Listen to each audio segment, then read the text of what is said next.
Action is required.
Future Game Show! Let's go.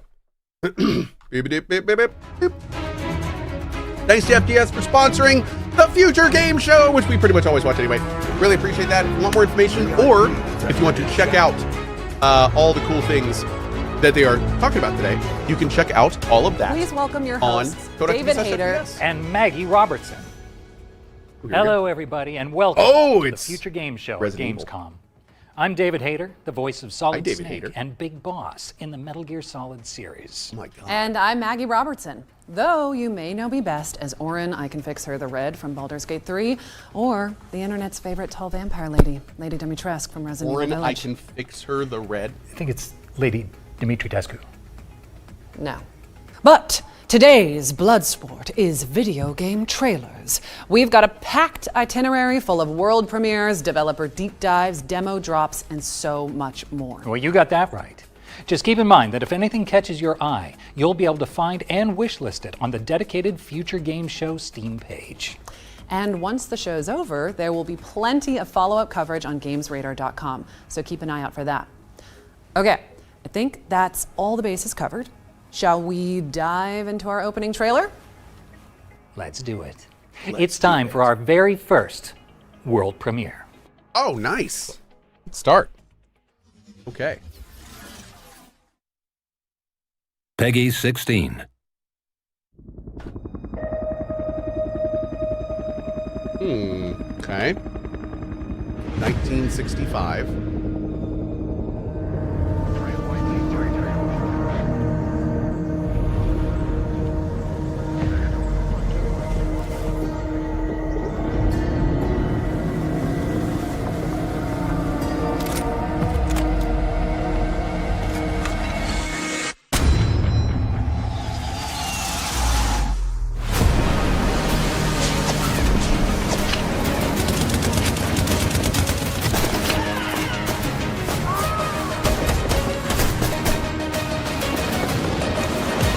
Yeah, hell let loose.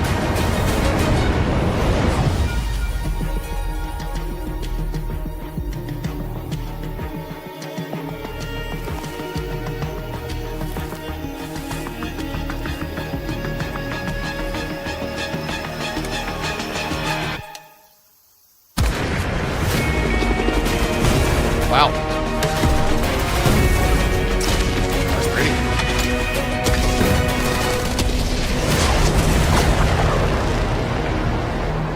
Hell Let Loose 3, Vietnam. There you go. Is that 2 or 3? Wait, coming 2026. There you go. Hey, co-raiders, welcome. Surprise! Hell Let Loose Vietnam. Oh, Hell Let is Loose a brand Vietnam. new tactical shooter from the team behind, well, Hell Let Loose. It's coming to PC, PlayStation, and Xbox I'd say that checks in out. 2026. We are starting as we mean to go on. And, oh, David, I just realized you're still here after the intro. That's always a good sign, right? I'm not leaving. I'm not going anywhere. You want to stay? I am very stealthy, but Okay. you should be able to find me throughout the show. I guess now I'm locked in, and you should be too, because there's more where that came from. Specifically, we've got a closer look at Edge of Memories, Is that a Snake? It is. JRPG with intense real-time combat. Let's find out when you can get your hands on it. Okay. The Future Game Show, no Day 9? No, Day 9 is PC Gamer. We have looked into your This is past FGS. and have seen nothing but darkness.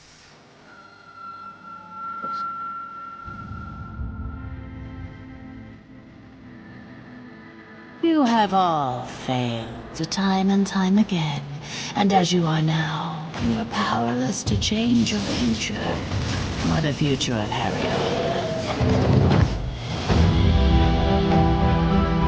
We have seen the promise of your departure, the future, and your defeat. Prepare yourself.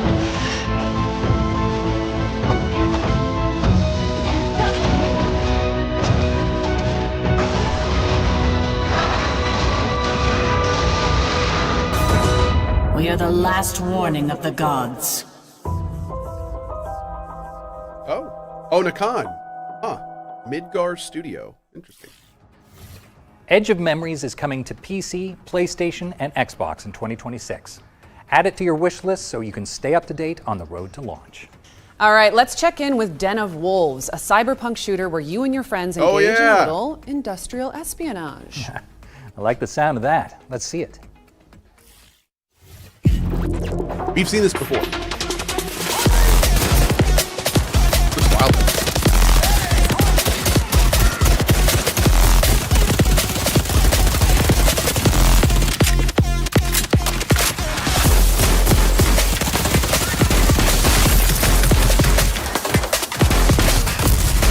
The weapon design is super cool.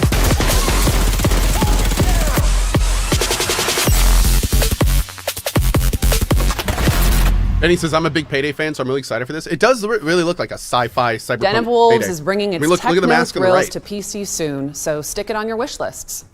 Yeah, right stick flicks at the ready, folks, because our friends at Full Circle are here to tell us more about Skate Full Stop, or Skate 4, I guess. I'm not so sure. Let's just go with Skate.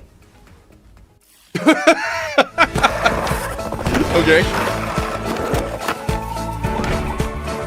Hi, I'm Darren, Senior Creative Director on Skate. I'm Jeff Seamster. I'm the head of creative at Full Circle. Right now, we're working on Skate, which is the next evolution of the Skate franchise that's taking place in a large-scale multiplayer world. So all the things that you know and love about Skate will be happening alongside tens of thousands, hundreds of thousands, millions of other players. We're excited to talk about today. I'm excited to talk about this game forever. I'm excited to talk about the systems in the depth of the skateboarding gameplay forever. Two of the biggest new systems in the game are slappies and wallies. If you're a new player and you run into a curb, instead of falling, you now transition into a grind. If you're an expert player and you know what a slappy is, you can now get into a slappy and you can like rotate into different grind positions. It just opens up a brand new possibility space. If you smash into a wall or if you ollie late, typically you would fall. Now it's a system that you can use intentionally to wally off of a thing, get into another trick or do a late trick. Like, I don't know how many tricks there are in the game. Like, it's almost infinite, right? Like, there's held flips. You can kick flip forever. You can hold a 360 flip to do a 1040 flip if you have enough air. We always had a pretty good connection to our community, but it was more in the game's out,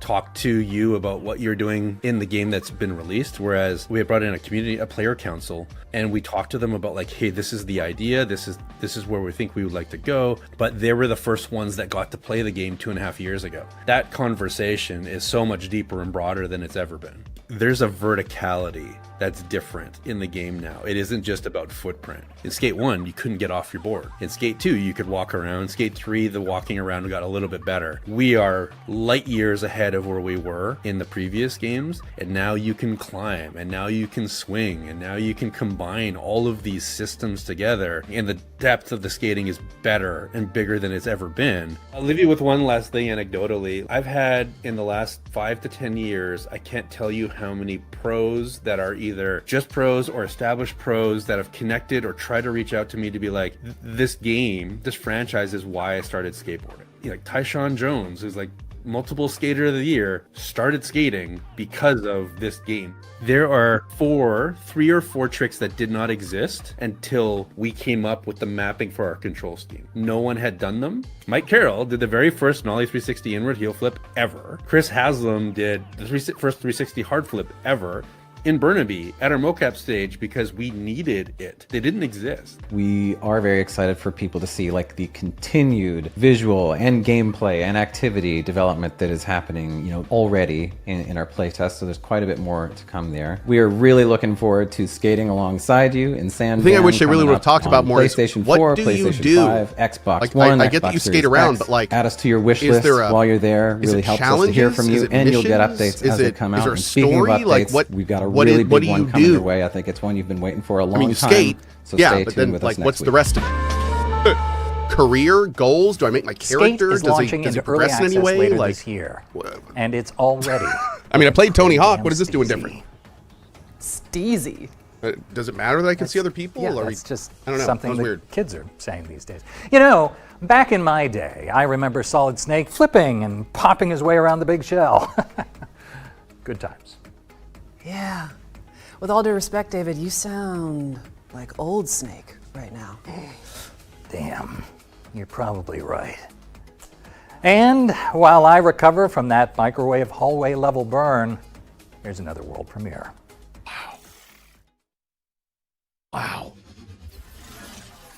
Wow.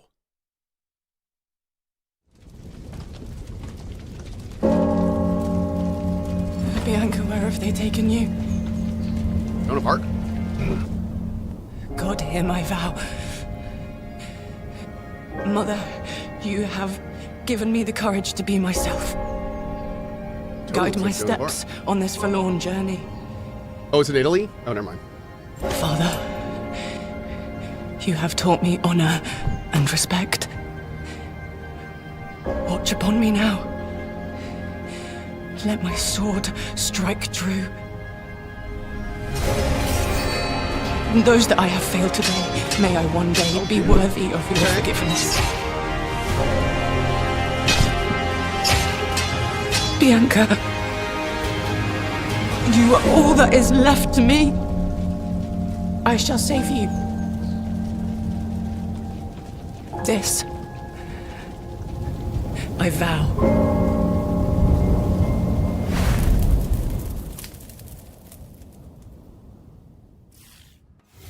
That was your first look at 1348 Ex Voto, an odyssey of honor and justice across 14th century Italy. It's coming to PC, PlayStation, and Xbox in early 2026. Now we're checking in with a series that is near and dear to my heart. Yes, that one. Here's an exclusive interview with the team behind Resident Evil Requiem.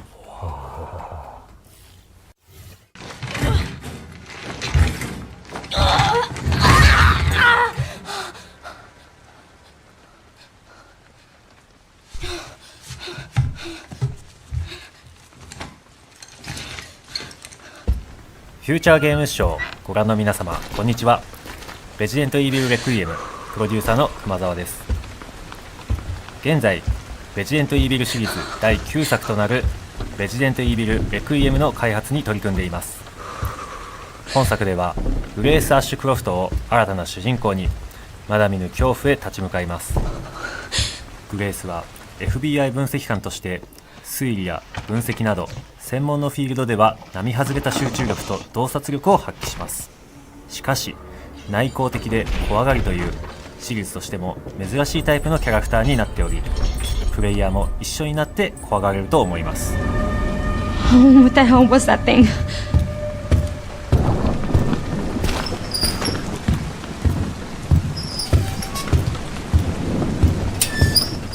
廃墟と化したラクーンシティが登場するこのストーリーを描くにあたっては、ラクーンシティそのものに因縁を持ったキャラクターがふさわしいと考え、ラクーン事件の生還者を母に持つグレースを登場させることになりました。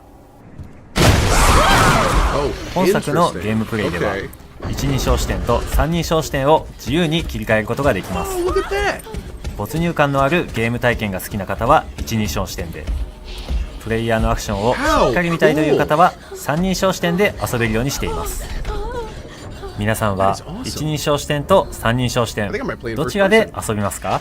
一人称視点ではより進化した光と影の表現での没入感が楽しめますし、三人称視点ではグレースが驚いたり焦って転んだりするアクションなども見て楽しめるようになりました。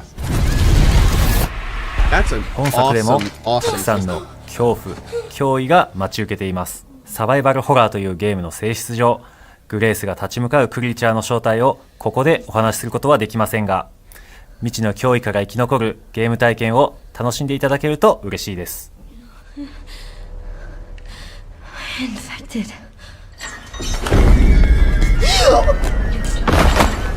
レジデントイービルレクイエムは2026年2月27日にプレイステーション5、Xbox シリーズ X、S、Steam で登場します。本作の魅力はまだまだお伝えしきれておりません。ぜひ続報にもご注目いただきたいので、ウィッシュリストの登録や各種 SNS のアカウントのフォローもお願いします。ご視聴ありがとうございました。I love how like even companies like Capcom and Resident Evil ask you to wishlist their game. It's like, bro, everyone knows about this game.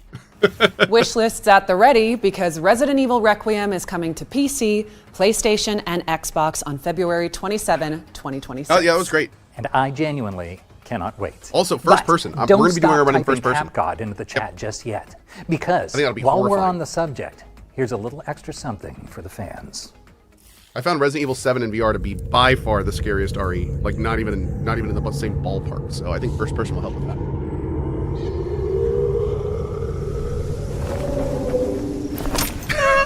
Of course. Of course.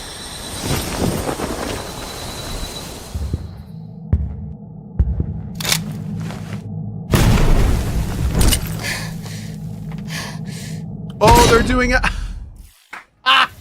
Jill Valentine is joining the fight in Goddess of Victory Nikkei as part of an official collaboration with Resident Evil. Stay tuned for as long as I get to updates see on a the zombie upcoming butt. in-game That's all I care events. about. All right, what's up next, Maggie? I want to be able to play a zombie. We're digging into the cryptic atmosphere of Hell Is Us, an open-world adventure game where you use your instincts to explore a supernatural world.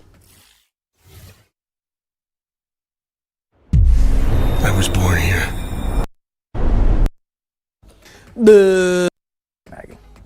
We're digging into the cryptic atmosphere of Hell Is Us, an open-world adventure game where you use your instincts to explore a supernatural world. Okay, yeah, I just want to make sure I wasn't losing it. All right, we're good. I was born here. Oh, I'm so but pumped I grew for up this. on the outside. I spent years trying to get in. Why come back? The only I had to find major my problem parents about this and game. confront them about the past. It's a big problem. Seriously. As long as we can keep the main character's hat on the whole time, I think it's okay. Whatever was happening here, I was now part of it. We failed to What is this game? We played the demo of this. If you want to check it out, it's on my YouTube. It's awesome. How did you know it's like your a parents were still in Haiti? super immersive kind of controlling I kind of didn't. game. All I remembered was that my father was the village blacksmith. There, I felt a connection. To this country. To Hadia. You pissed off the wrong people. I want to piece together whatever This is is one of my most happening here, anticipated titles and right now. you want to stop it. It became my burden. Look at you. Compromised by your emotions. I won't stop. Is this the new IP? Yeah. Let's continue. Yeah, see, it was very cool. What I also really like about it Hell is Us is coming to PC, is they, PlayStation, it's a very, and like, Xbox we're not on hand-holding it September 4th. kind of thing. All right, so fans of the broadcast will know that in the run-up to each Future Games show, our team puts together a trio of exclusive deep dives into some of the most exciting upcoming games. That's right. We call these sections our ones to watch because they cover games that deserve to be watched. And with that in mind, here's Rebel Wolves to tell you more about The Blood of Dawnwalker, the studio's dark fantasy vampire RPG. Vampires? Say no more. Still got it.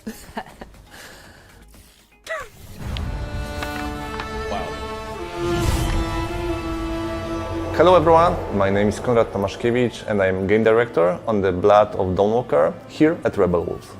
The Blood of Dawnwalker is a dark fantasy action RPG set in 14th century Europe. It's an open-world, story-driven game which serves as the first chapter of our original saga.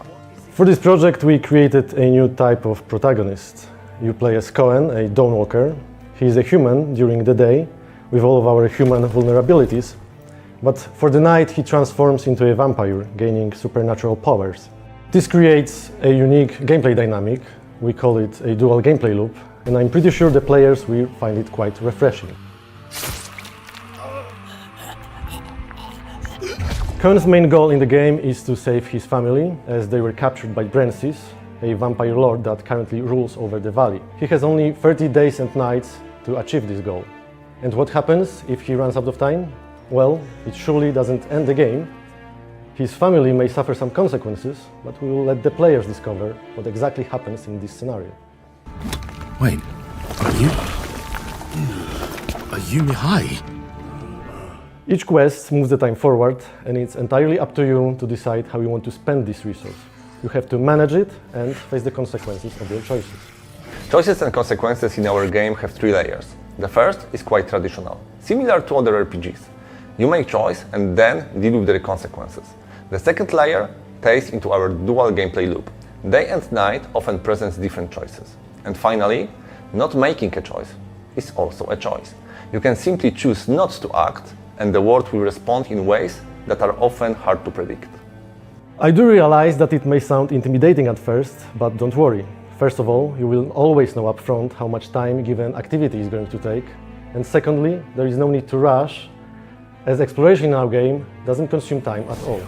You have only one goal in front of you, and everything else is optional. We give you the pieces, but it's up to you how you put them together. The story follows your lead, wherever you take it.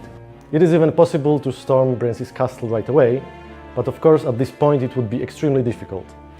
So instead, we encourage you to explore the world, finish different quests, find allies, and level Cohh up to make the task at hand easier. Everything in our game stems from the duality of our protagonist, including the combat, of course. Wow.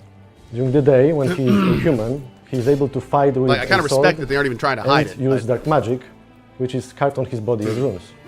We are drawing from various combat archetypes and creating something new. We built responsive directional combat that is intuitive, immersive, and fluid. It's easy to learn and fun to master. I feel like that looks... And at night, after he turns into a vampire, he becomes Did they change faster the and camera? stronger, gaining an ability to fight with his claws and teeth, and a few other vampiric powers. Cohh has different skills at his disposal, That looks better. which not only Yeah, affects that looks the a lot combat, better. but Okay. also the way how he explores That's the cool. open world. Looks much more Planeshift fluid. is one of his vampiric abilities that allows him to break the law of gravity and walk on the walls and ceilings. Another example is Shadow Step, which allows Cohh to teleport on short distances. Thanks to these abilities, we can find unique ways to complete the quests. That is so dishonoring. We are really man. grateful Totally for your I love that feedback, stuff. and we can't wait for 2026 when The Blood of Dawnwalker will release on PC, PlayStation 5, and Xbox Series X and S. Did I mean that Thanks as a for bad watching, thing that it looked like and Witcher? enjoy No, the rest no. of I the mean, this is show. all ex-Witcher devs. They're doing what they know how to do, man. Sink my teeth, your teeth, into the Blood of Dawnwalker when it lands on PC, PlayStation, and Xbox in 2026. Now, here's a game we haven't seen for a long time. We'll talk about Dawnwalker a lot more in the future. We've got the latest I have trailer some for Deer and Boy. I have some reservations about the time system and the day-night system that we can all fawn over. Oh my god, dude. She is like a giant dad joke. Metal Deer. Oh my god! Dude! What? David! Alright. Jesus. Alright, real quick about Dawnwalker though. I think in their mind, they keep selling it as like, you can be a human during the day and a vampire at night, and you can switch between them. But the thing I'm worried about is that just gonna make playing the game annoying? Because you keep coming up to places where it's like, oh, now I gotta be a human for this. Now I gotta go sleep or wait. Oh, I gotta be a vampire for this. Now I gotta go wait to do this. Like, I wonder if it's gonna be more annoying than fun. Like, I don't know, man. I'm not sold on it yet. I'm really not sold on that system. Like, I think it would be a lot more interesting if the Dawnwalker devs, like, forced you to be human sometimes and vampire in others for, like, missions or story stuff. And that way they could, like, build levels around you being human or vampire. But, like, being able to switch between them in day and night, I just feel like I'm going to be angry I'm not what I want to be when I want to be that. I don't know. But we'll see. And I also like the fact that you can switch between day and night, and it doesn't affect the days of the main quest. That's just weird. It just feels weird. Like, I don't know, man. I really hope, I think they're working on cleaning it up. I hope they do. That looked kind of fun.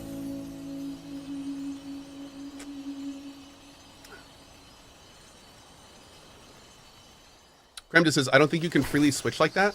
I think you can. They made it sound like you can just, like, sleep and approach it from a different situation. We'll talk about this more later. Yeah. That was Deer and Boy, which is launching on Deer PC and and consoles in 2026. Boy. We've got a series of back-to-back trailers coming up next, so don't go anywhere, or you'll learn what it means to insult House Dimitrescu. I'm pretty sure it's Dimitrescu. No, it's 100% not. I think I would know. Is David right? When we found Wait a second. Valoran, it was just an ordinary research outpost. We had no idea what lay ahead. Food shipments from the capital shall cease. Abandoned by the capital, we faced isolation and starvation. Our explorations take us from the safety of the tree to the fog-cloaked lands below,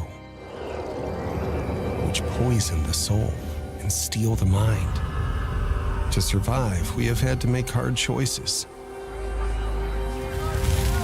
I think this is Hobbit punk. But we learned to fight back against the threats.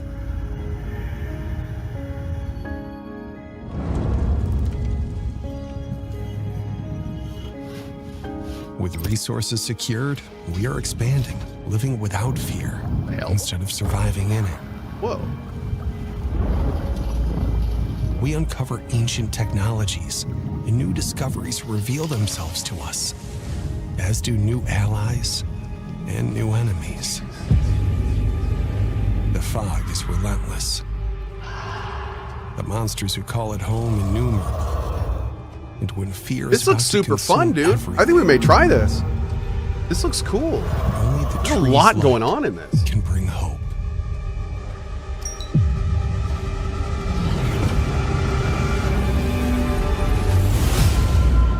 Huh. That's cool. Oh, there's a demo. Has anyone played the demo of this? I'm gonna need some of y'all to play that demo real quick. Let me know how it is.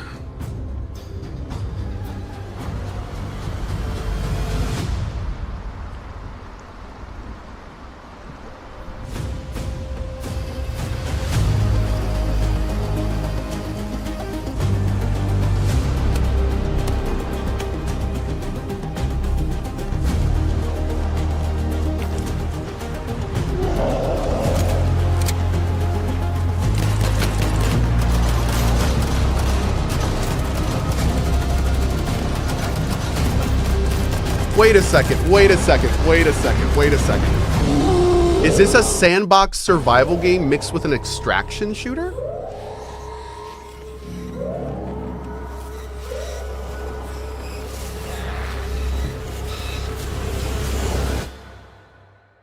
Dude, that could be cool. Huh. That could be interesting. No, okay, somebody said that. No, imagine this. Imagine like you have a game where you can like build your big base, like Abiotic Factor or something like that. Imagine you can build your big base, but then you could, for fun, go to a PvP game and bring back stuff to make your base better. But you never have to worry about your base being attacked or anything, right? Like, that's kind of cool. Like, that sounds kind of fun. I'd love to be able to go do random PvP and Abiotic Factor and come bring back stuff to my base.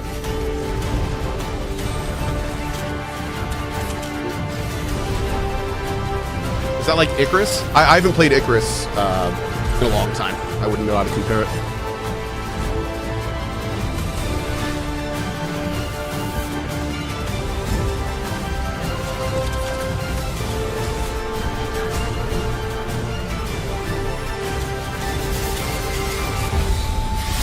Ever seen?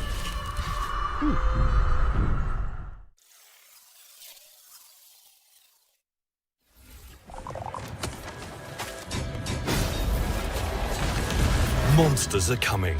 Rock and Road is a tower survival game on wheels where your city never stops moving and neither do the nightmares chasing it.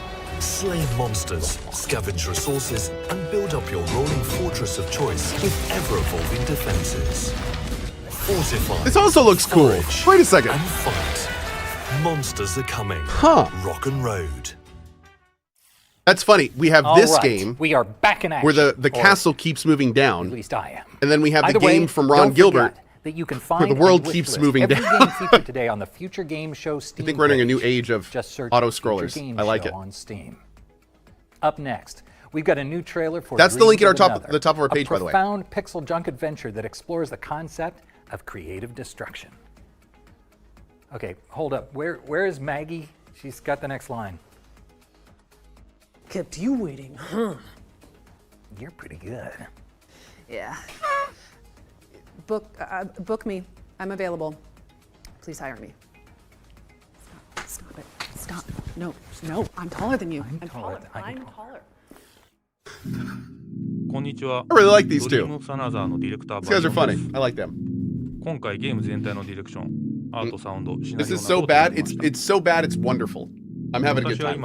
私が住んでいる京都のシンボルの一つである鴨川に来ています。ここは私がリラックスする場所であり、ゲームのアイデアを考えるために時折訪れていた場所でもあります。本作では木やドアなどの夢の中で会話することができます。そのいくつかのセリフのイメージは、ここで見かけた鳥の動きや風に揺れる木、長時間に及ぶアリの巣の観察などから得ました。作曲においても夢の曖昧さや不安定さを表現するため、楽器だけでなく身の回りにある日用品や自分の記憶と深く関係する場所でフィールドレコーディングした音なども取り入れました。This guy's on a totally different level than most people. 少しでも共有できて嬉しいです。ではドリームオブサナザーのトレーラーをお楽しみください。That's the guy that recorded the plastic bag in the wind in that movie back in the day. Like, it's so beautiful. Like I'm here for it. That's the kind of person that should be making games right there. Oh my God, look at this. To forget. I'll probably forget all about this someday. What is that art style? It's like a... Who did the pointillization? Was that Monet? How free they are. Dude, it's like a giant Monet painting.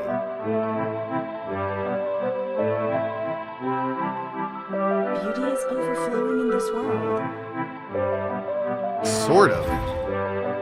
Like, thoughts disappear and reappear and... I don't think that's what real freedom is about.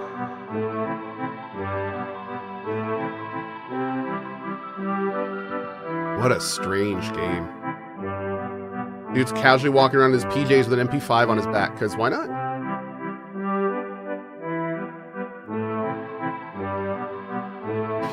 have a feeling that game would make me cry my eyes out. Yeah. I think it's one of those games. I don't know about this. I feel like that's going to be heavy. I feel like that's going to be real heavy, especially after that guy at the beginning. He probably knows a lot more than I do. Coming to PC and PS5 on October 10th. Yeah. So make sure it's on your wish lists. I don't know about that. What's next, David?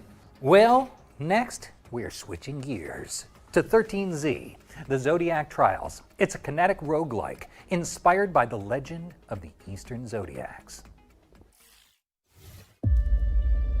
For ages untold, the 12 Zodiac Guardians of the East have safeguarded humanity's fate. That's nice of them. Determined not to fade into obscurity, show 2 hours? I think so, they yeah. have revived the Zodiac Trials. Now they seek a 13th Zodiac. Let your Zodiac Trials begin.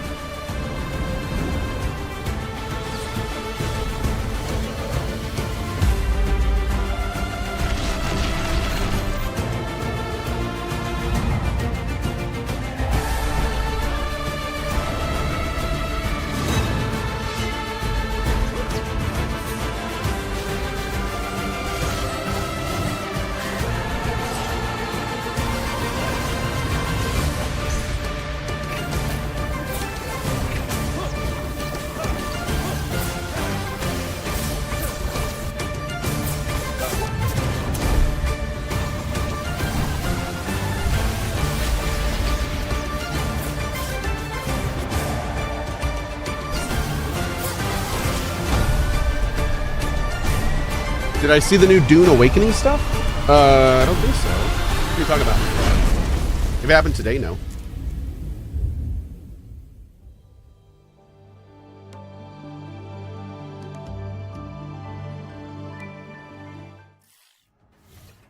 Z is coming soon to PC and Xbox. But you can also dive into the demo on Steam after the show. And now for something completely different. A game where you and your friends grill steak and dodge missiles to fund your doughy dreams. Let's chow down on a vertical slice of Pizza Bandit. Okay.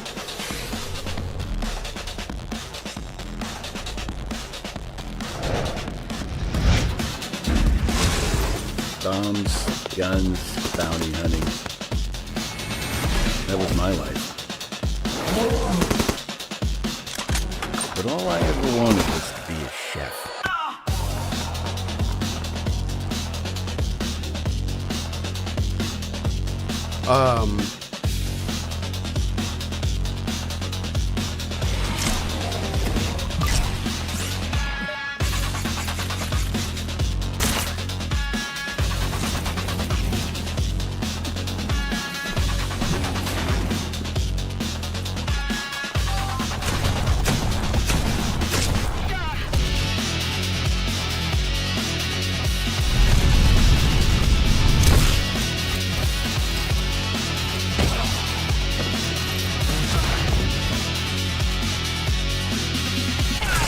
So is this just like,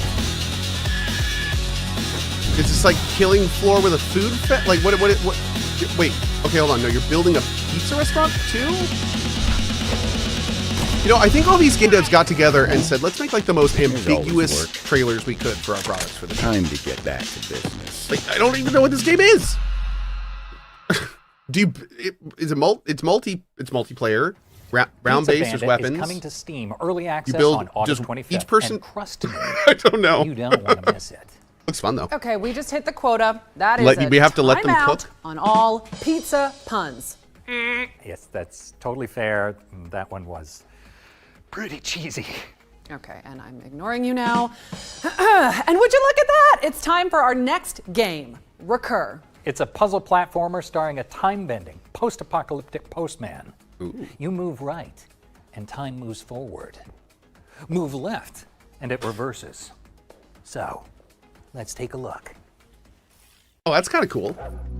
This is kind of auto-scrollery, but that's kind of wild.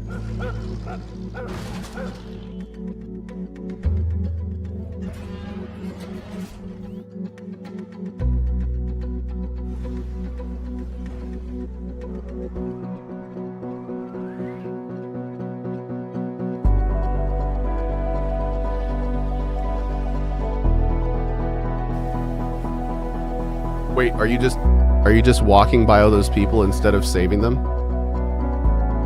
Is that? Oh, okay. Well, that makes sense. You saved them. You did save them. Oh, okay, cool. That makes sense. Oh, that's pretty cool. Dude, this is like a super puzzle game. Oh man, okay. Graphics are also really pretty.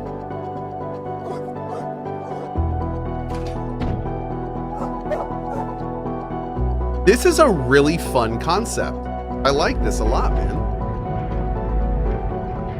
That's a cool idea. Huh. Oh, nice title too. Okay. Yeah, it's kind of like Braid. Yeah, I agree. Special delivery. Like an iteration on Braid. Recur is coming to PC in 2026. Okay, I think we've got another world premiere up next, right, David? Oh, we By the way, if you want to wishlist anything, there's a link at the top of chat with a link that goes to all the games in the showcase. If you want to wishlist, definitely check it out. Ooh, here we go.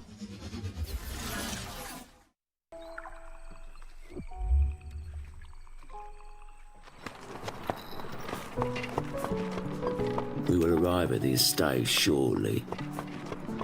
I hope you are well prepared. Trust me, serving the Vanderboom family can be exhausting. Cleaning the house, serving food, the long working hours.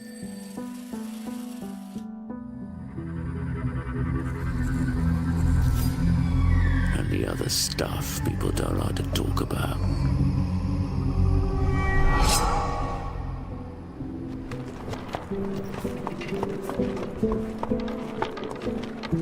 We're here.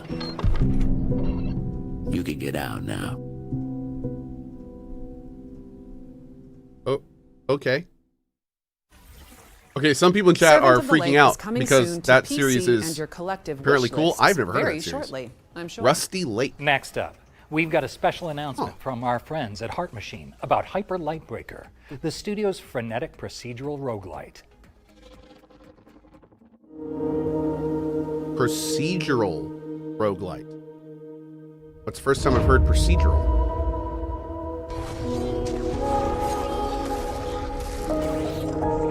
What's procedural about it?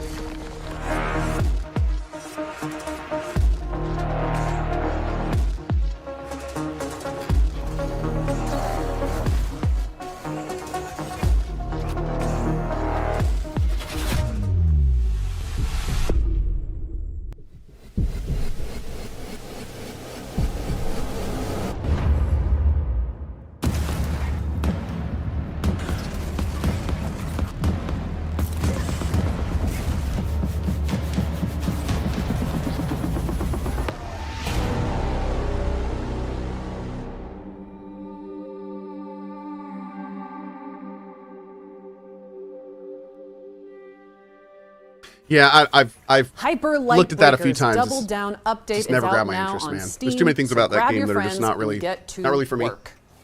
All right, here's another world premiere. It's the next game from Awe Interactive, the crew behind BPM, Bullets Per Minute. Let's see what they've been cooking. Cooking.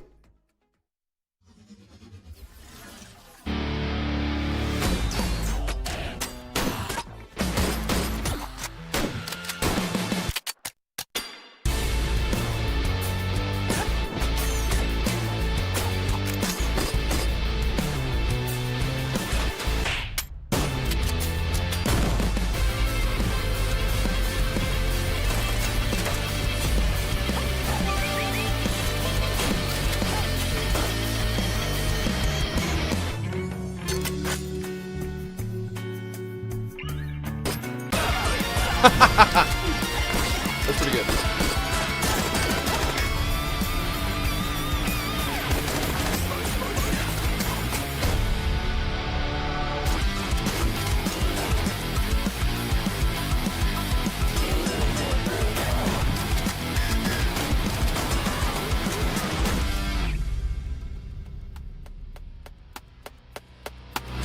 Get into the groove when BPM Bit Crushed comes to PC and consoles in 2026. Come up here. We're checking in with Hotel Barcelona now. It's a slasher roguelike from avant-garde game devs Swery and Suda51. Suda! Oh, it's a Suda game.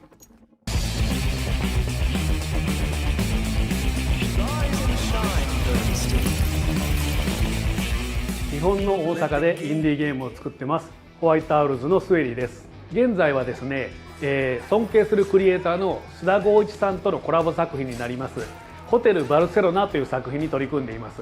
この作品はパロディホラーローグライクスラッシャーという感じで、本当に僕たちが好きな要素を詰め込んだ作品になっていまして、1980年代ぐらいのホラー映画の世界の中に入り込んで敵をどんどん倒してクリアしていくっていう、そういう超高難易度な横スクロールアクションゲームになっています。ペンシルベニア州とウェストバージニア州の境にあるホテルバルセロナっていう場所にですね、アメリカ中のシリアルキラーが集まってるんですね。で主人公はこのホテルに閉じ込められています。ですから彼らを全員倒してホテルから脱出する必要があります。ただ主人公のジャスティン自身にも秘密があって、物語を進めにつれてこれも徐々に明らかになっていく、そういうゲームになってます。このゲームはたくさん死ぬゲームなんですが、死ねば死ぬほど有利になっていくというか、まずもちろん死んだ際には素材とかお金とかを手に入れたものを持って帰ってパワーアップできますし、さらにこのゲーム新しい特徴スラッシャーファントムというものがありまして、それを使うことでどんどん攻略が楽になります。スラッシャーファントムっていうのは一つ前の周回の自分が次のプレイに登場するんですね。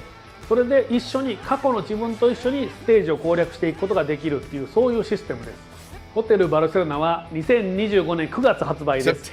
Xbox と PlayStation 5、それから Steam で同時発売になりますので、ぜひ発売当日にチェックインしてみてください。よろしくお願いします。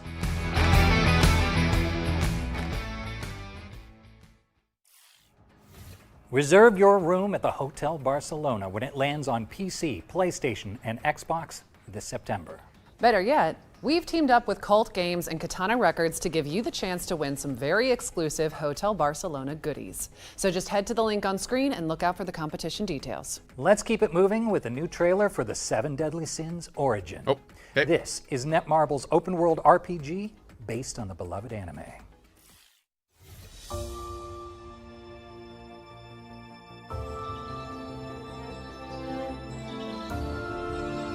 What's a CD? I have no idea. I've never heard that before.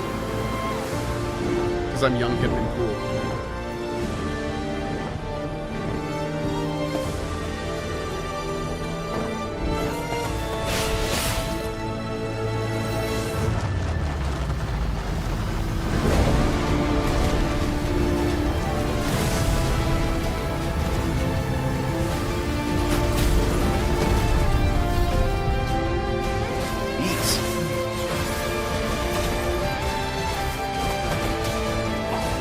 Do I know what is? You're just a floppy disk. Oh no, I've never heard of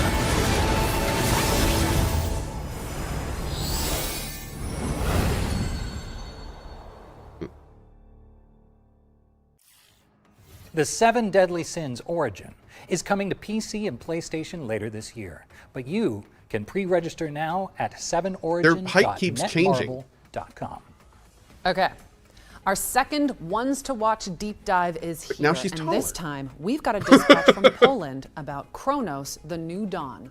Bluebird Team's time-traveling survival horror yes, this game looks adventure. awesome. I'm not gonna say what Zeke did, because it ruined the whole game for him. I'm not gonna do that. I will carry on where you left off.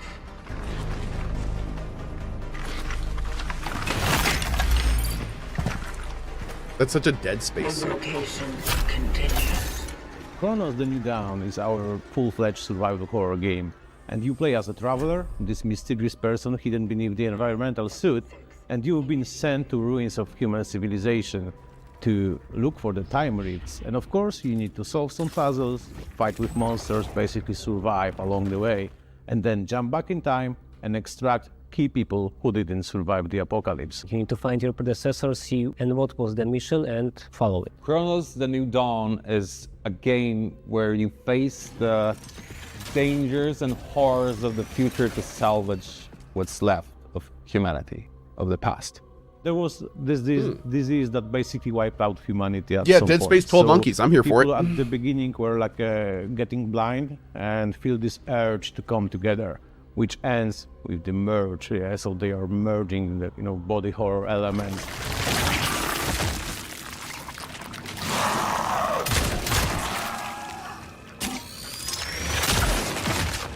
Fighting with orphans. Okay, so don't let them merge. This is the first really important thing. You can use fire against them, so your character is equipped with a flamethrower, so we can, for example, burn the bodies, so of course they will not be absorbed by other guys.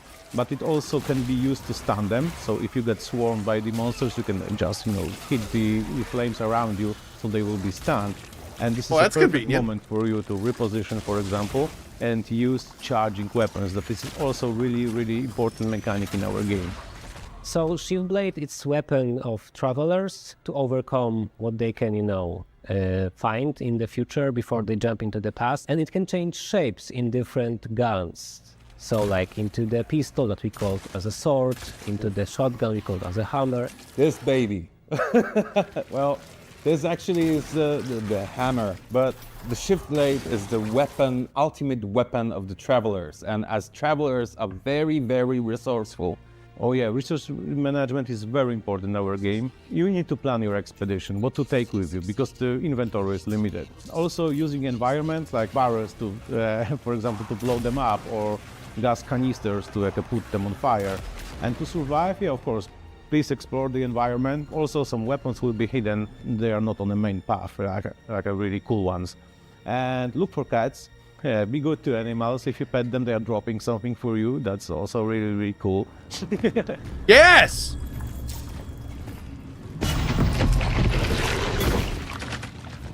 Chronos: The New Dawn will be available at fall 2025 on PS5, Xbox Series S and X, PC, wishlist now.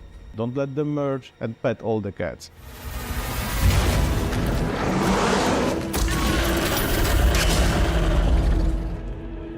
Yeah, I'm sold. Do you drop loot? I pet you? Thank you to Bloober Team for that window into the world of Chronos: The New Dawn. It's coming to PC, PlayStation, and Xbox on September 5th. All right, there's a volley of awesome back-to-back trailers coming up next. We'll see you back on stage after this. Cool. Le temps est bon dans la ville, dessiné d'une main agile. Nous vivons l'esprit tranquille.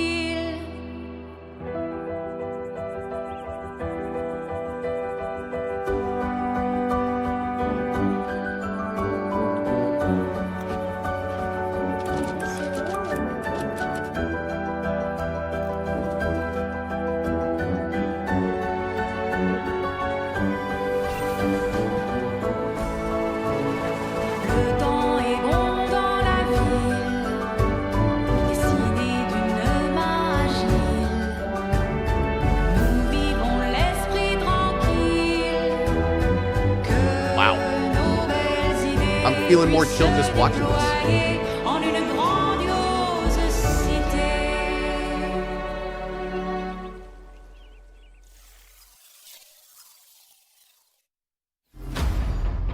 In an epic realm of ancient magic and unspeakable horrors, one truth stands eternal.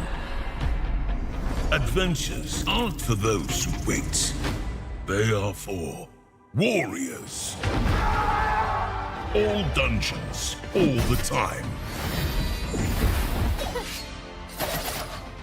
Join fellow brave souls to answer the call. The farther you push, the greater the peril. And the shinier the rewards. Choose your hero and adapt your style.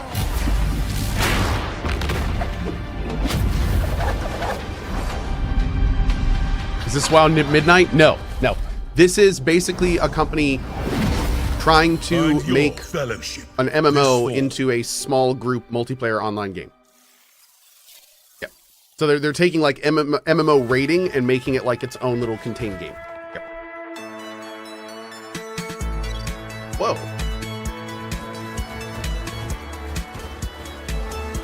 That's cool. Goalkeeper's fun.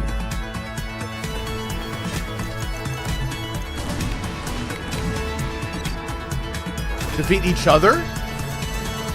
Oh.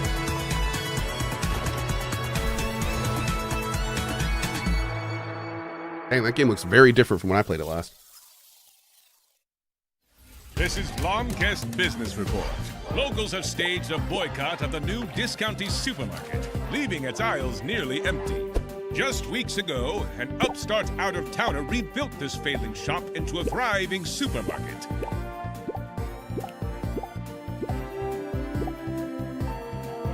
Locals and commuters alike were lured in by its attractive displays and low prices, as it quickly became central to the local economy. I was doing more business than ever selling a discounty. But, I don't know, weird stuff started happening just as they showed up. Others say the store's frequent expansion has gone too far and risks damaging the town's cultural heritage. Can Discounty find a way to meet This is a Dan game? Oh, I bet Dan would love demands? this. Yep. Or will they be forced to close so soon after opening? Stay tuned. Discounty launches August 21st on PC and consoles. Welcome back. Maggie is just ironing something out. Oh, you ungrateful, selfish wretch! You come onto my stage, you lay your filthy man hands on my script, and now you even try to feed me skimmed milk? How dare you! You okay? You all good? Oh, yeah, no. I was just dealing with some riffraff. Sure, yeah. I don't think they'll mess with me again. Just wanted to make sure you were okay. Yeah, never better. All right, here's the latest on Dual Effects throwback survival horror shooter, Tormented Souls. Oh, man. 2. Good for her, dude. My name is Caroline Walker. I came to this town to find help for my little sister, Anna. She does this thing where she draws terrifying images and somehow they become real. But it was all a trap, and now they've taken Anna. What? Caroline, are you there? Whoa, fixed perspective? In this horrible place. This is like old school Resident Evil. Help me. What happened here? This damn place can bring out the darkness in our You're looking a bit dry. You have no idea how powerful it is. Dude, this could be cool. I think I'm totally into this. I love these kind of games. Whoa. Okay. Tormented Souls 2! Oh, look at that! Cool, man. All right. We played the first one, dude.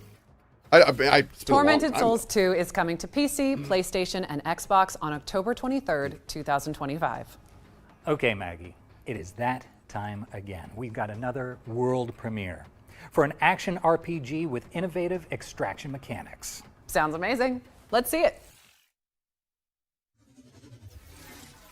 Make your choice. I am told this stings somewhat.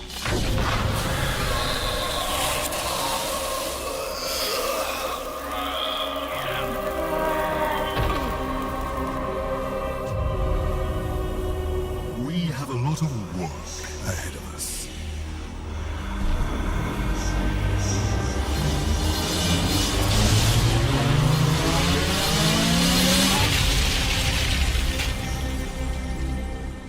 Rise, Reaper.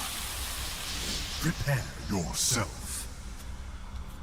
Your initiation begins now.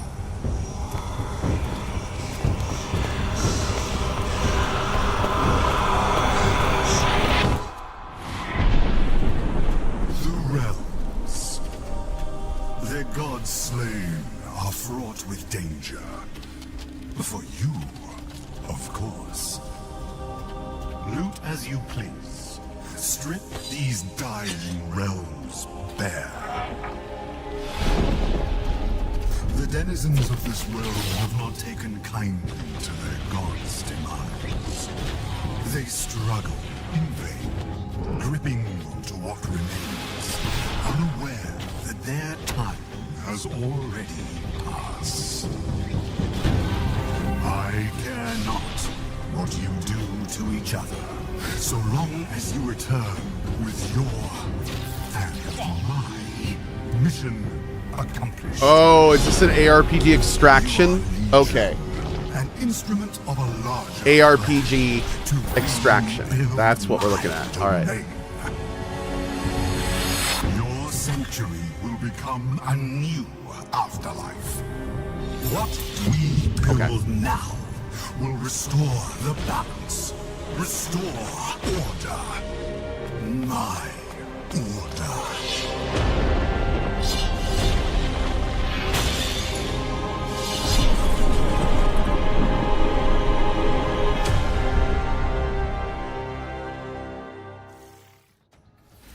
Gods, Death, and Reapers is launching into early access next year, but you can sign up for the playtest now via the game's Steam page. All right. There you go. Eyes Cool. up, stealth fans, because we've got gameplay from the next game in the Stick series. So, let's see what that cheeky goblin has been up to. Quartz. Everyone's going crazy for a taste of its power. But it also happens to be my favorite flavor. And that means I gotta get to it first. What the fuck are you doing? Get to see I'm working here? Just try to Oh, keep wait my- a second. Is this is a 2? Isn't this Sticks? Nighty night. Sleep tight.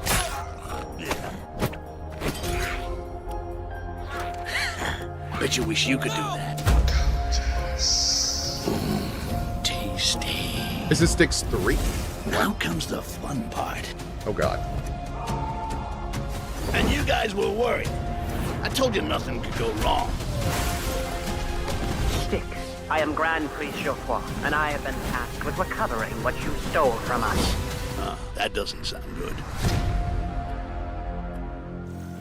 Sticks Blades of Greed. Sticks Blades of Greed is coming to PC, I don't think I've ever played a Sticks PlayStation, game. and Xbox, so don't hesitate to sneak it onto your wish lists.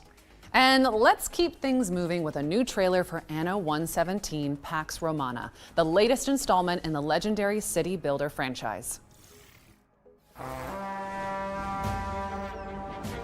By decree of his radiant might, the Emperor, you, young governor, have been generously relocated to the soggy, sheep-strewn fringes of the Roman Empire. While I wouldn't even put one sandal in Albion, you're braver than most. And now the choice is yours. Will you protect Celtic tradition or enforce Roman ambition? You are far from the marble columns of Latium, and with that distance comes freedom. The freedom to govern as you choose. I know, right? All of a sudden it's like, or be changed. challenge your Roman friends and extract with loot. Be starving from the exhausting boat ride over. So warm your toga and fill your belly at the local tavern with a hearty meal of roast beef and beer. Oh, and their cheese pairs surprisingly well with wine. Don't ask how I know. Maintain Celtic ways to learn their myths and melodies at the Bardic Hall, or test your physical might at the recreation grounds. If you're truly craving a taste of home, Romanize and build the Grammaticus or the theatre. Befriend the smiths, their forges glorious. With copper, tin, and silver flowing from these hills, no wonder Varda's army strikes like thunder. Oh, and a word to the wise. Varda will notice your Roman ways, and if pushed too far, you'll need to be ready for battle. Their gods, strange as they seem, carry weight. Epona blesses horses, making carts travel faster over stilted roads. Ken Nunos enriches forests. Learn the ways of their gods, and your rule may go more smoothly. You live in duality, but you will always be a Roman, so you can either govern like one, or be a sympathetic leader?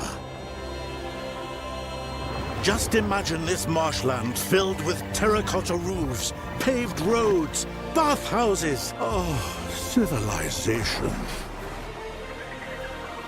This place is wild, from wicker men to mystical Celtic rites. But it is also your blank slate. So will you rule with a Roman fist or a Celtic touch? What happens next? That's up to you. You can take it from here.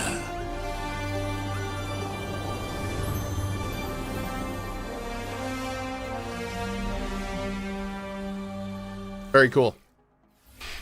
Anno 117 Pax Romana is coming to PC, PlayStation, and Xbox on November 13th, later this year.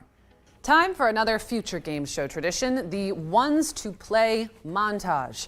We are about to show you a series of great games that you can play once the show's over. Yeah, and hey, if our elevator pitches convince you, you can head on over to the Future Game Show Steam page and dig right in. And that's our link right here. Let's Appreciate you guys kick checking it things out. off with Aethermancer, a monster-taming roguelite with Japanimation challenging seems- turn-based combat and intricate sprites. Next up, we've got Twinkleby, a frankly adorable diorama builder where you decorate floating islands with dreamy little homes. Or how about Morsels, a creature-collecting roguelite starring a hungry little mouse who gains the transformative powers of a sentient fatberg. And last Okay. but not least, here's Woodo, the scene-building puzzle game with a profound story and a unique art style. That was our Ones to Play montage. Remember to follow up on anything that caught your eye. Now, let's take a moment for a quick PSA. We here at the Future Games Show recognize that gamers have diverse perspectives on what constitutes a good time. Personally, I can attest to the unique comforts of skulking around military bases in a cardboard box. That's just me. Or running away from evil babies and vampire lords and getting called a stupid man thing. Yeah, that one. Well said, David. But for some, driving a virtual big rig from Finland to Sicily is their idea of heaven. And we just want to say that is totally valid.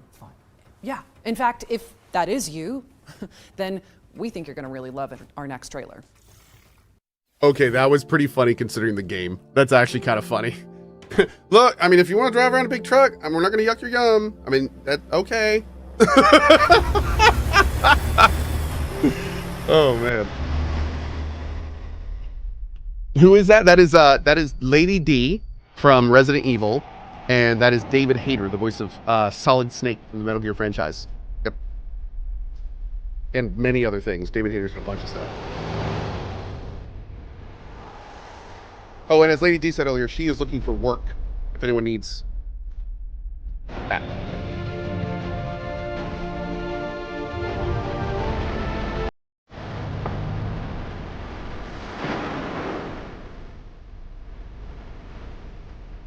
Cry, I know, right?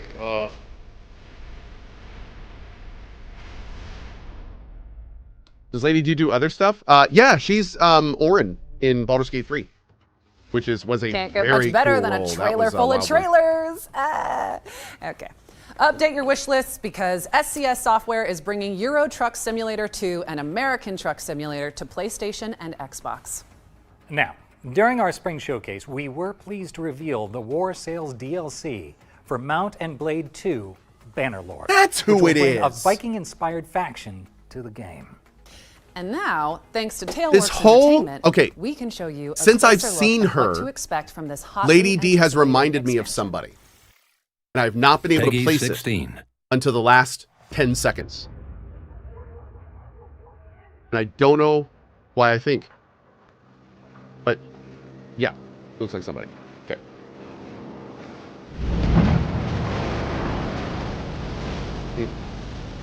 Is it Brienne of Tarth? No. Marilyn Manson. I don't know why.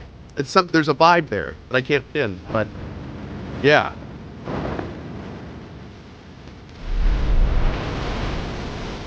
Maybe it might be the nose. I don't know. Dude, here we go. Oh, damn.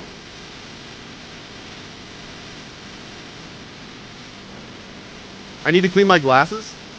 Granted, it's been a long time since I listened to some Manson. That was my high school angst years. Dude, is this game's full music?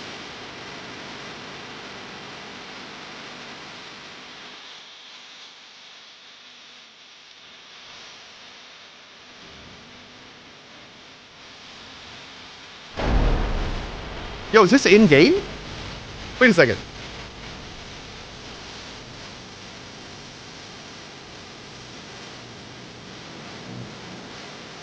Is this the new water update for Mountain Blade? This looks great. This is Bannerlord. No way. Man.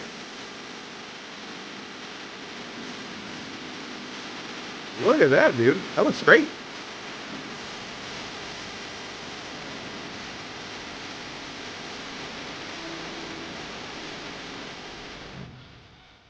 Oh, Bannerlord. No. Mountain Blade. Not Manor Lord. Manor Lord is a different game. That's like the RTS game. This is Mountain Blade Bannerlord. Yeah. Mount and Blade 2 War Sales launches on PC, PlayStation, and Xbox later this year. What's next, David? Well, we've got the full gameplay reveal of Wild Blue, a nostalgic. I need a full Mountain Blade playthrough. I do. By Star Fox 64. Do a barrel roll. Sorry, couldn't help myself. That takes me back.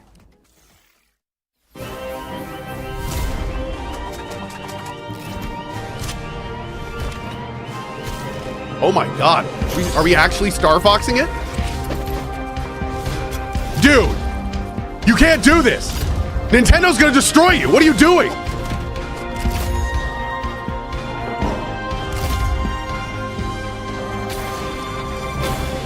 Wait, is this Star Dog?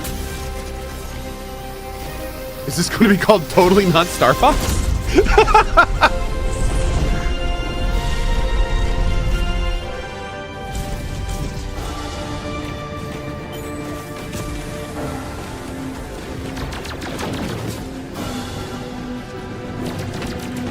Bro, are you serious?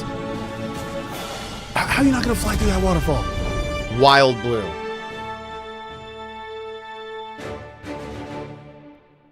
Humble Games. Wow, dude. Wow. Okay. That was your first look at gameplay, for which is coming soon to PC. This is another game where I feel like that's made for 40-year-olds. That's made for 30 to 40-year-olds right there. A horse riding that game was adventure where you designed play as a brave for that courier demographic. In 13th century Mongolia. Not 20-year-olds, not teenagers. That game was made for 30 to 40-year-olds. Why do we Mongolians never stop riding? And I love seeing this new demographic. I feel like as we get older, more and more games are going to be like this. I believe where they were know. made for us. Not I kids, ride to older carry people. out my duty as a courier. Out there, they wait. What the hell is for this? answers, for aid, for hope. I ride to survive. Gathering, crafting, hunting. Out here, the cold bites deeper, the silence grows heavier. It's like a survival game or like an adventure? I ride to remember where I come from, to care for those who carried us here, and to raise new strengths. What? But other days, I ride simply to follow the wind, to hear its songs beyond the horizon. Windstorm, the legend of Himar. I mean, yet again, another game where like I have no idea what that game is. Windstorm, the legend of Is that a Timori sandbox game? Is it an launching adventure into game? early Is it like access, I so mean quit it looks horsing fine, around. but what is it? Add it to your wish list. David, we talked about the jokes. All right, base Been a big building theme mech this western show. Bounty Star is up next. Specifically, we've got an update from It's a horse Dino game. God Oh. about when you can expect to embark on this Wait, post-apocalyptic. is that horse racing game I've been hearing so much about? Maybe. All right, I'm sold. Lucrative We're job. good. We're good. I'm in. Sitting here. Where do I wish list? We're good. This building and the Junkie Mark II, primed to be the foundation of a legitimate operation. Clean it up, power it up, and take on a handful of low-risk bounties. I am and the so cash here. will start pouring in. You just go out and farm mech parts and come back and build your base and build a bigger mech. That's the game. I tried to run away from the things I've I'll take done. her to go. All right. Thought distance could bury them. But ghosts don't care how far you ride. And I'm tired of running.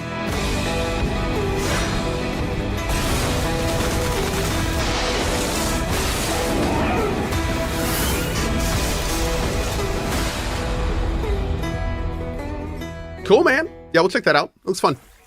Suit up I hope like it and actually build has your some homestead in deep Bounty mechanics. Star, That could be really which cool. is coming to PC, PlayStation, and Xbox. But while we're still here, let's keep things moving and check out Toa and the Guardians of the Sacred Tree. This is a We've heard of this mystical one. anime roguelike where you fight to protect the future of a vibrant village. Oh, someone's a big shot at her. The big old VIP. I'll go. Remember to stay low. What's happening? I must focus. We shall not relent our I charge. do hope Is that a you enjoy goldfish? playing. Right by your side. Time to kick some butt. This looks good. I just know that Rayleigh's going to love them. I want to play nothing but that fish guy. I want to be a fishman. I'm glad you like it. Good. Don't worry, I'm with you. Oh, thrilling. My heart's racing. Fight against evil. Save the game. Future.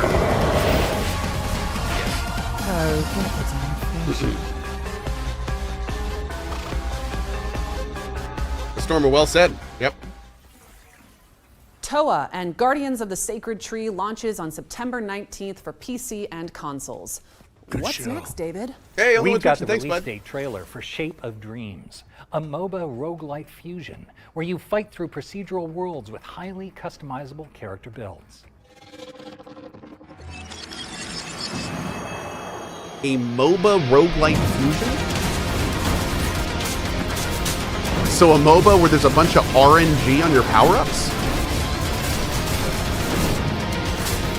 I don't know how that sounds, to be honest. Does it work? Grizzlewood says I really enjoyed it. Yeah? Huh.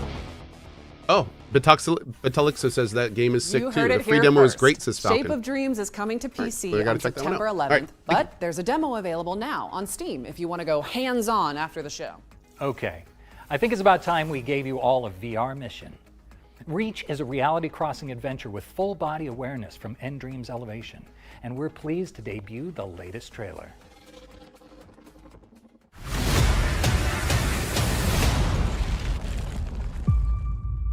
A human? You have returned. If you're here, something has gone terribly wrong. Farah is fraught with danger. You'll need help to survive. Take these gauntlets. They'll enhance your strength and help you heal. They are one of my finest accomplishments. Having the gauntlets enables the use of a throwing shield. The shield can be used to protect yourself and to help you climb.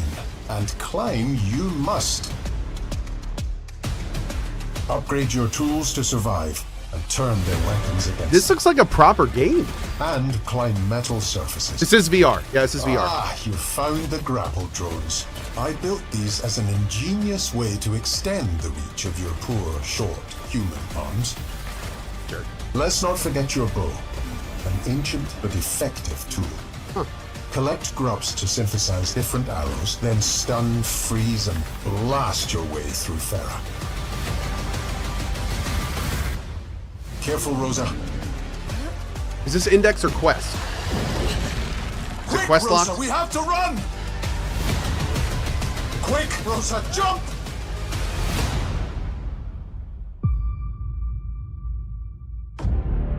Steam VR. Nice. That was Dang Reach, it, a jaw-dropping adventure coming soon to VR headsets. I Get think that that- on your I wish think list that- ASAP. I think that might. And I we're think that might be following worth that a try, bombshell maybe. with a developer presentation for Little Nightmares that might be 3. worth a try. It focuses on a that looked really creepy cool. I like that. carnival that you and your co-op partner will Astrid, have to pleasure Astrid says, "Nice, I can finally dust off my index." I kind of felt the same way. I was like, Come to think of it, that may actually be worth where setting it up. co-op partner? David? Please come in a cardboard box, please, please, please be in a box behind her. David! Oh, snake, snake, snake. Okay, there we go. We got it. We got it. Hi everyone, I'm Cohh, global producer on Little Nightmares 3, and today I'm thrilled to introduce you to a newly announced chapter of the game, Carnival. Oh, I thought this was that new. I thought this was Reanimal for a minute. The new Little Nightmares game. This is another one.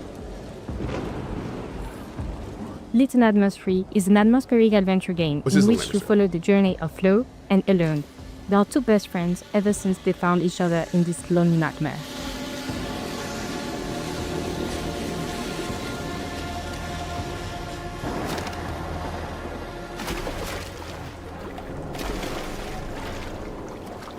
We will, of course, play this eventually. Like, these games are ridiculous. These are the types of games you like play through one time and you just kind of finish it and sit there for a few minutes. This time, they are trapped in the carnival, a place that might seem joyful What's Reanimal? and welcoming Buy some of the at original first. devs. But of course, It's more body appearances horror, can but be it's like this. deceiving. Behind the colorful lights and twisted attractions hides an uncanny resident, a mysterious, menacing presence whose shadow looms over the entire place. You'll feel it, you'll hear it, you might even catch a glimpse, but never quite enough to feel safe. I really prefer this to the Gamescom opening day show. You know, I gotta say, like, one of the reasons I like the Future Game Apart Show from so the much, resident, you encounter other it's unpleasant way more figures. about the games. The puppet, cunning and aggressive, love really putting like on that a about show the in the carnival, especially for the hares, who seem oddly captivated by them and by candy. As you'll see, our two characters find a clever way to use that obsession, drawing one of them away to get a safe passage. Yeah, also, there's a lot of games at FGS shows that would never be big enough to be shown at Little something Nightmares like 3 is full SGF of or eerie Gamescom challenges. opening night. So Sometimes you'll have to run So for your it's life. show's in a really good place right now. Oh. But other times, it's better to be smart and stealthy to survive. Like here, where patience Is and that voice silence AI? are your No, best it's called allies. France. It's a country. They have an accent there. As in the previous titles, you'll face clever puzzles that block your path. But for the first I know, time it's in the confusing. I series, know. you can now play online with a friend and face your childhood fears together. Prefer to play solo? Don't worry, the other character will be controlled by a helpful AI companion. If you added an I to France, it'd be Frey I France or France. Are they all AIs in France? Is that what it is? Is that what he meant? Looks like the puzzle has been solved. But don't worry, no spoilers here. Oui, oui? You'll get to experience it all for yourself when Little Nightmares 3 launches October 10th, 2025. And if you October want to dive 10th? into the nightmare right now, pre-order a Another digital October? copy of the game on PS5, Xbox Series, and PC to get early Oh my access God. to the first title of the franchise, Little Nightmares NS Edition, on the same platform. Am I playing Vampire the Masquerade Bloodlines 2 after this? No, I already did this morning. We played 3 hours of Vampire the Masquerade Bloodlines 2 this morning. And it was actually fantastic as its own game. Not a good Bloodlines 2, but it was great on its own. Like, I had a great time with it. I can't wait to play it. But yeah, they changed genres on us.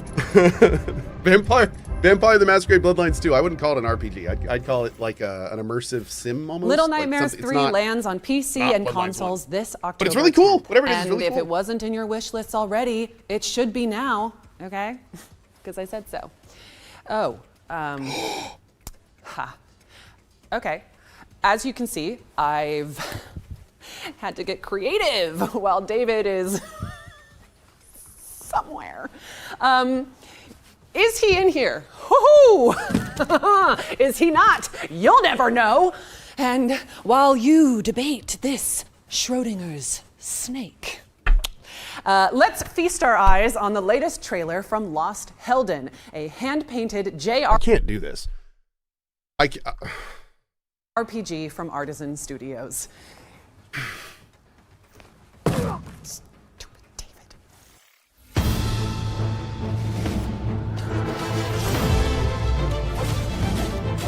It's a little much. It's not a little much. It's way too much, and that's why it's great. This is way too much. Way too much. But I think that's the point. I'm sorry, but I keep watching these shows for that last thing. If that's not your thing, like, I don't know what to tell you. I love seeing some of my favorite voice actors goofing around like in the show. They really do. They seem like they're having fun. That's what I like about these shows. I feel like the hosts in FPS shows are actually having fun being there. And that's, even if it's corny, even if it's campy and cringy, like, they're clearly having a good time. And that's awesome. I like that a lot. When am I gonna host? You kidding me, man? I'm a minnow in that ocean. You're never gonna see me hosting a show like that. Mark your calendars, because Besides, then I Lost wouldn't be able to play Helden video is coming games. to PC and consoles in 2026. We've got another world premiere up What was that next, on the- and the developers were kind enough to send me a temporary co-host. Super adorable. Don't get me wrong, I don't actually think he can read. So, anyway, here is your first look at Serial World. Yeah, show them. All right, I'll show them. Ha ha!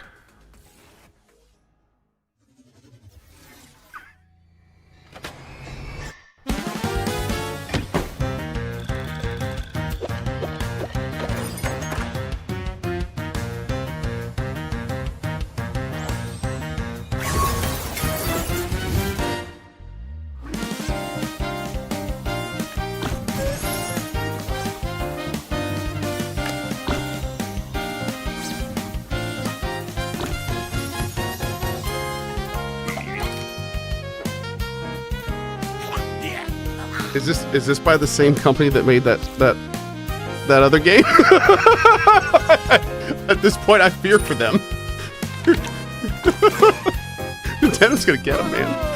Oh god. Although it looks like there's like an RNG card component to this, maybe. Let's see.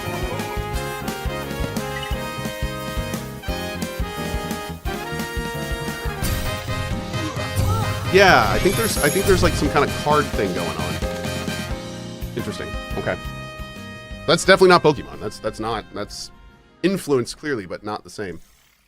Legally distinct, I think is. So, you're saying it's a roguelike deck builder that's coming to PC and consoles in 2026? Oh, well, cool. Yeah, I'll let them know. What's that?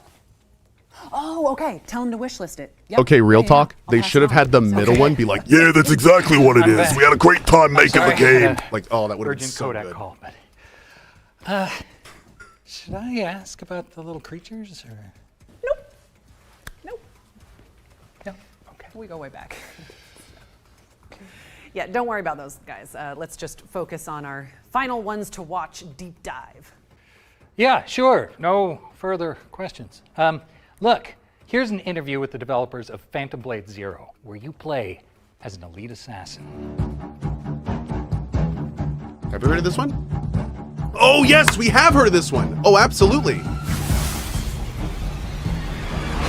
Yeah, dude, this was the one. Okay.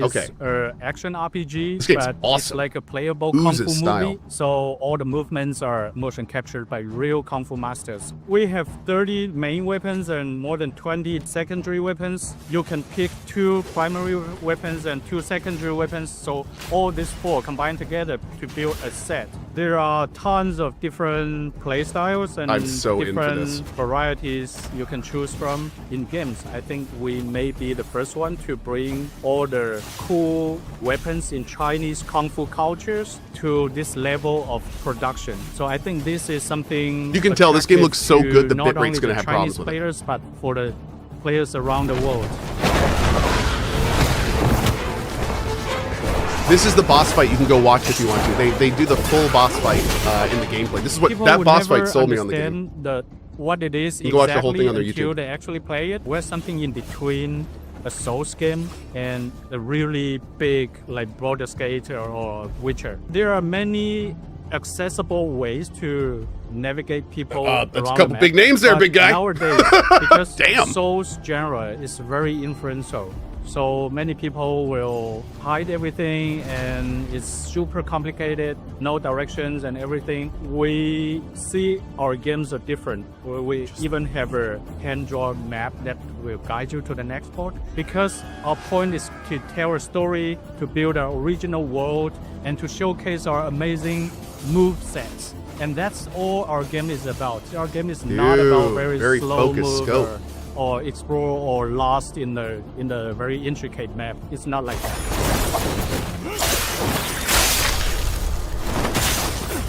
That's a great example of very well properly maintaining The expectations. first run for an average player, Like I every would say dev could the learn from first that. run will just review like 30% or 40% of the whole game, and you will miss more than half of the content.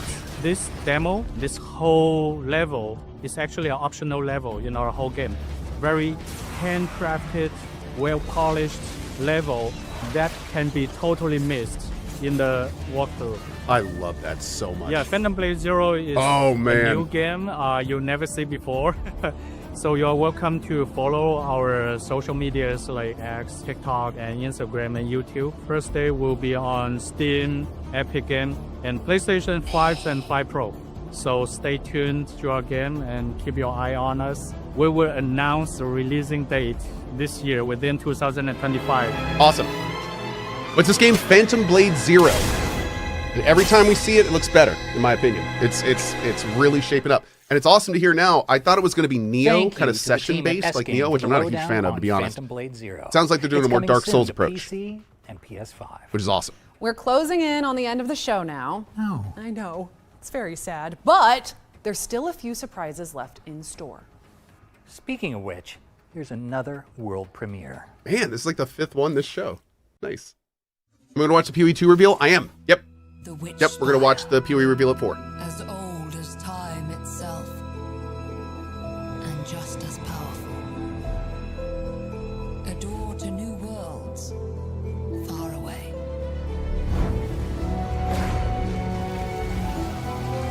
Filled with places to explore. And to call home.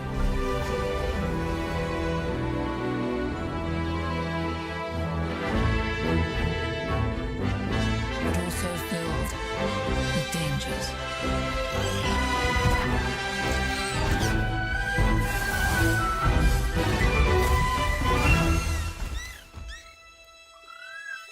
Where no one should have to be alone. Ori vibes.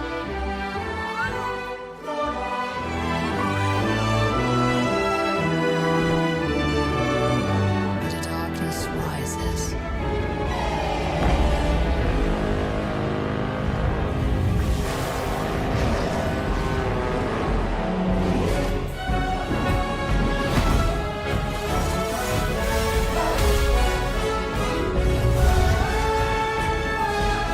Have you seen any gameplay yet?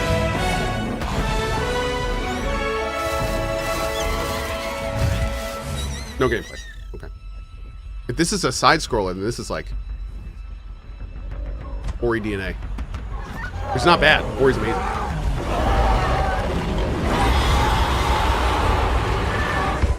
So open the doors and step through the witch spire.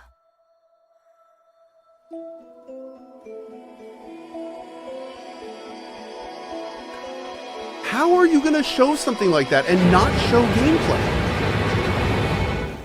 Like, what? Witch Spire is a magic-infused survival game coming this to is so PC weird, early man. access in 2026. Shall we keep it moving with Name some another kind of game it trailer, was. David? Absolutely. Here's gameplay for Active Matter, a high-octane extraction Witchspire shooter is where a players survival fight across adventure game where you create your own witch, befriend magical familiars, and conjure up a perfect sanctuary in single player or co-op with friends. Thank you.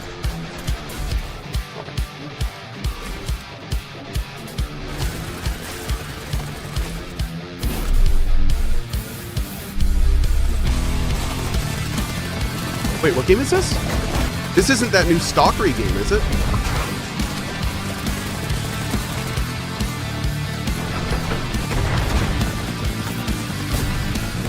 I'm seeing anomalies. What is this? This is an extraction game? Okay.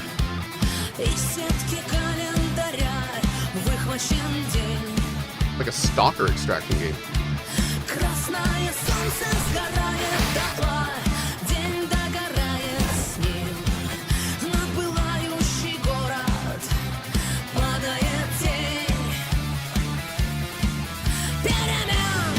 Wait, what?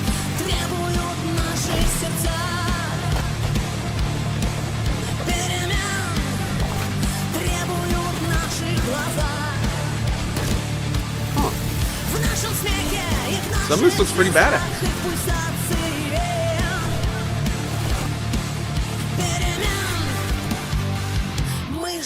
Oh, wait a second! Is this the Atomic VR?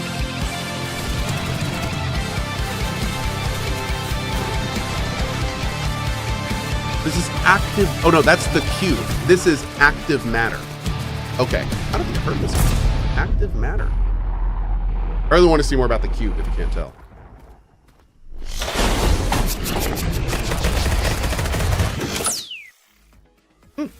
Active Matter is coming soon to PC and consoles, but you can sign up for the closed beta right now at activematter.game and jump in when it launches after the show. Oh, chat is all right. Let's not throw happy it with over the dev, to huh? our friends at Capcom to learn more about the I'll look into publisher's that. upcoming Okay. space station adventure, Thank you. Pragmata. Oh, dude, yeah, this game looks crazy fun. There you are. All better. You patched me up. We saw this a long time ago. I'm Edvinenzo, producer on Pragmata. As you enjoy this gameplay footage, let me take you through what Pragmata is all about. Pragmata is set on a cold lunar research station dedicated to the research of lunar filaments, a dreamlike material that can be used to create almost anything as long as you have the data for it. One day, all signals from the station suddenly go dark. Hugh Williams, our spacefarer, is sent as part of a team to investigate. But right after landing, a lunar quake hits, separating him from his team, and he falls deep into the station. Unconscious and badly injured, he is saved by Diana, a unique android created using lunar filaments. She is a Pragmata. From here, the two must work together to survive and find a way to get Hugh back to Earth. Hey! Get behind me! Move!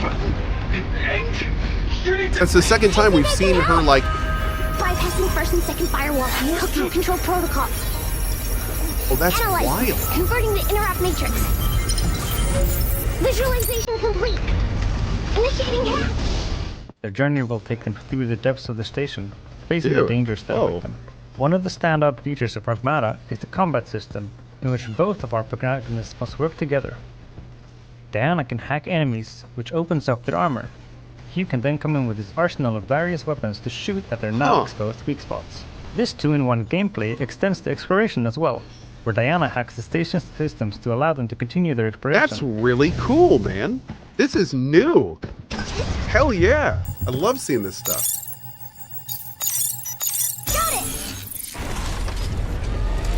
Also the vibe, Hugh can the use theme of his this game thrusters is to really hover cool. around the station and to quickly dodge enemy attacks. The game does not look like it slows down when you start doing those puzzles. Oh, wow. Pragmata will appear at multiple game events, so keep an eye on the Pragmata socials to see where you can try it out early. And if you want a taste of the gameplay, head to the official Pragmata website and check out the hacking minigame. Pragmata will be available on PlayStation 5, Oh, that's cool. They have the hacking minigame on the Xbox website? Series X and PC I like it. Steam in 2026.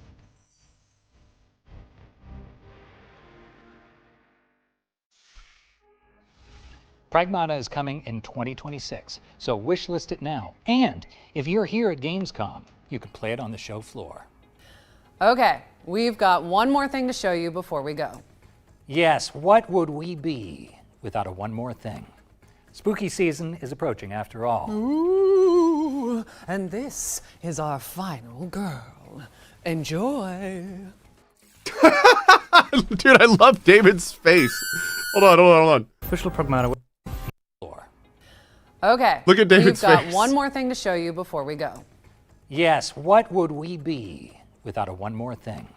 Spooky season is approaching after all. Ooh, and this is our final girl. He's just Enjoy.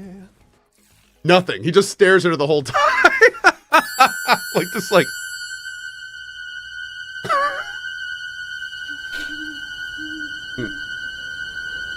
I wonder how much of this was ad-lib.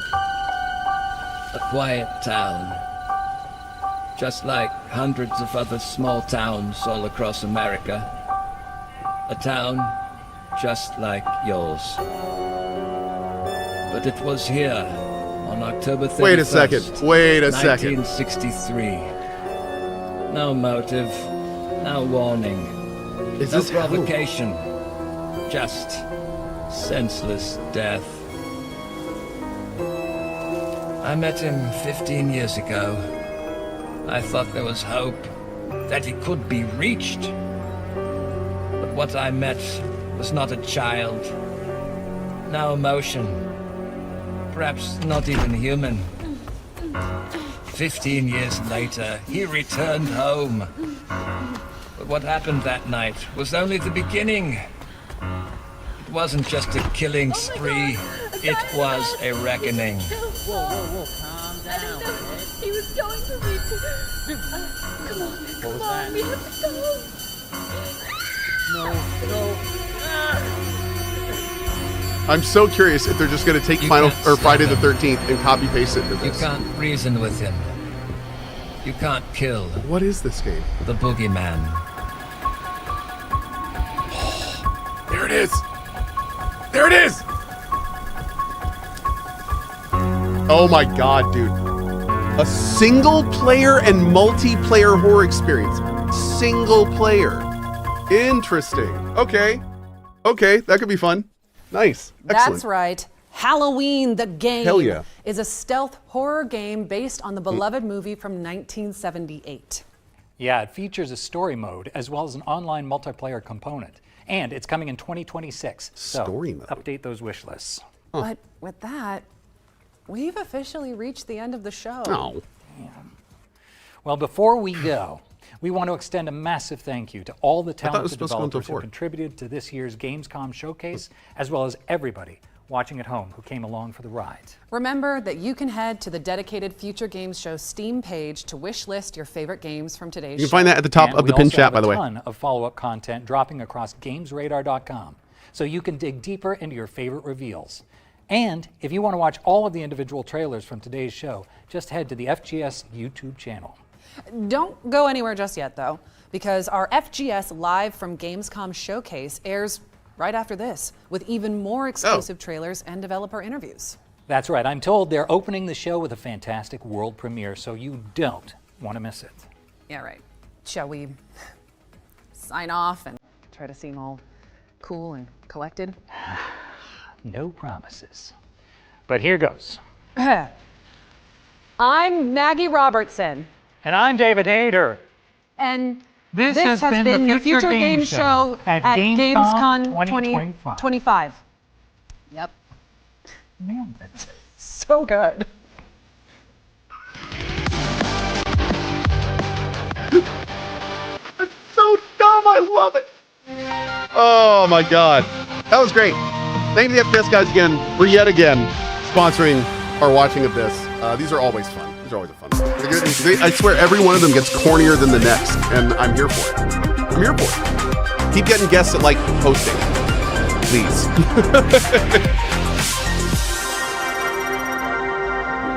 That was fun. Welcome Welcome to the Future Games Show, live from Gamescom Showcase. My name is Jules Gill. And I'm Nathan Byrne, and we're here in the heart of Cologne, outside the monstrous Cohh Mesa, where Gamescom 2025 is kicking off in the next thing we're watching over the next is 45 the minutes, we are going to be PoE unleashing a 2 tidal thing. wave of brand new trailers, developer interviews, and of course, world premieres. And I tell you what, why don't we kick things off with our first world premiere right now? We had a deal, Seeker.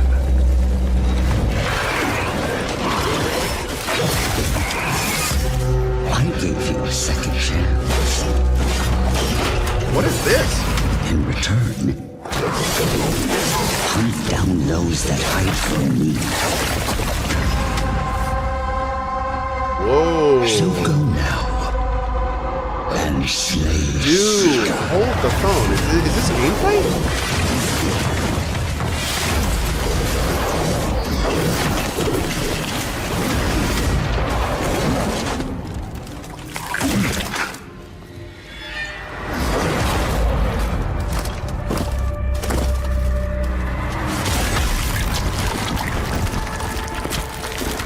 Oh, very Lords of the Fallen. Lest you wash up again on my shores, your frail body shatters at Rohguln.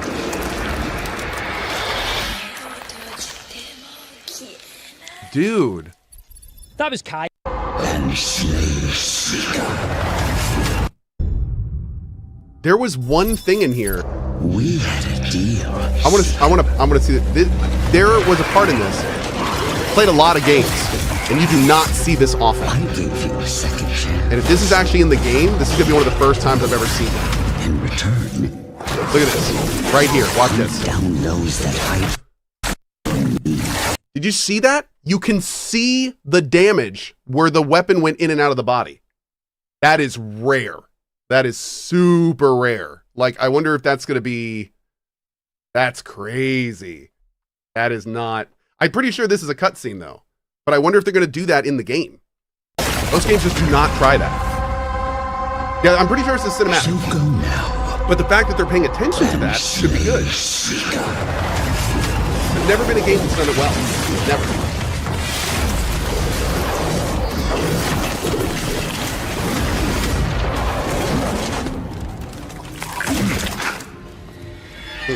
That's cool. Yeah, Dead's first game too. Oh, so maybe Sniper Elite's a little different. Yeah, Sniper Elite does it pretty well. Lest you wash but yeah, most up games you again just see on like my a weapon go in shores, and your there's nothing there. They don't even try shatters it. at Rohguln. Looks cool though. We'll definitely follow that one. We will That definitely was follow that one. Kaiden, an intense and ferocious looking action game that, judging by the trailer, is going to push you to your limits and beyond. That spider at the end, though, no thank you. I'm calling the police. Yeah, absolutely gross. Now, you'll have seen in the main show the outstanding looking Hell Let Loose Vietnam, and we decided that we'd sit down with the devs and have a chat about them and tell them why we thought their title was an apocalypse wow of an experience. Yeah, okay, that was a bad joke. I'll get my coat. It's a Full Metal Jacket, by the way. Hey! Can I talk to someone from HR? No. Please.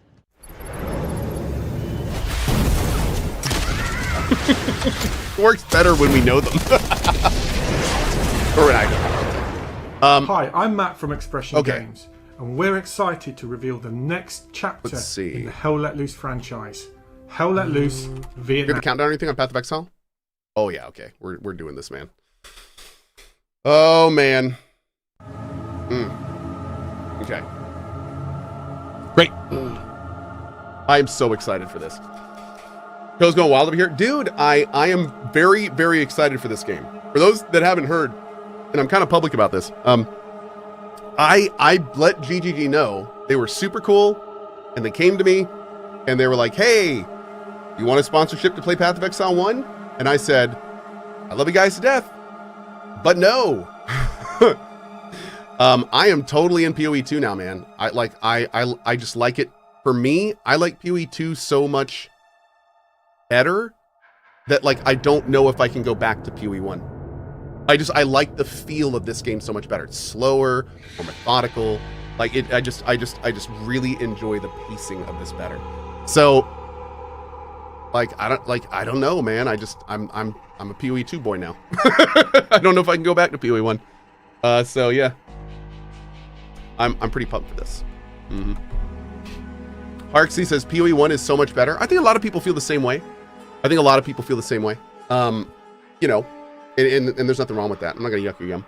They're different. They're very different. I mean, and just by being different, there's gonna be people that like each more, right? But I think like following the conversation that's been going on in the global community, that's a big discussion in PoE. Like which direction people like more. The more PoE 1 direction, the more PoE 2 direction. Like that's a debate. There's no right answers there. It's gonna be very interesting to see how GGG handles it, like going into the next 3, 6, 9 years. Mm-hmm. Am I playing Last Epoch new season tomorrow? No, I'm not planning on playing the new Last Epoch season tomorrow. I'm currently neck deep in a RimWorld playthrough that I am absolutely loving. So, yep.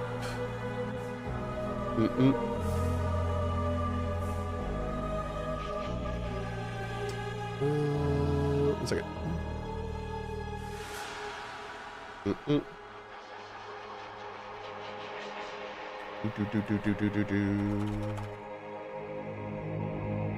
Great. Grounded 2 just revealed a tarantula boss. Yeah, dude. There was apparently a giant content drop in Grounded. Very, very cool stuff. Mm-hmm. Looking forward to returning to that one.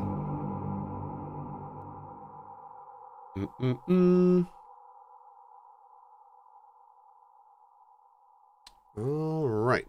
Almost done here. Maybe Cardi answered this 100 times, but he's going to play the Outer World ones before 2. I don't think I'm going to have time to play the Outer World ones before 2. There's too many games out in October, man. And I want to play scary games too. So, I don't know, dude. I don't know. This has been a crazy good year for games. Like, just absolutely insane. Mm-hmm.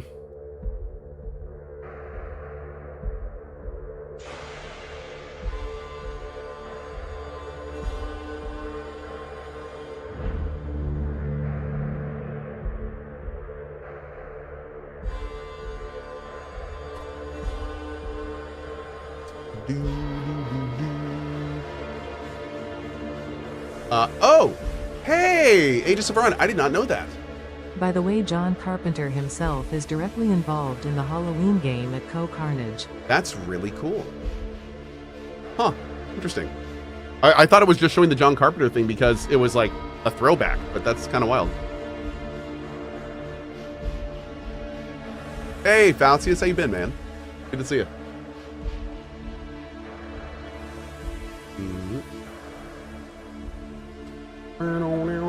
8 minutes. Good time to grab a drink. Use the bathroom if you need to. I think this is planning on being about half an hour. And we are going to, of course, watch all of it. Every little bit, chat. Every bit.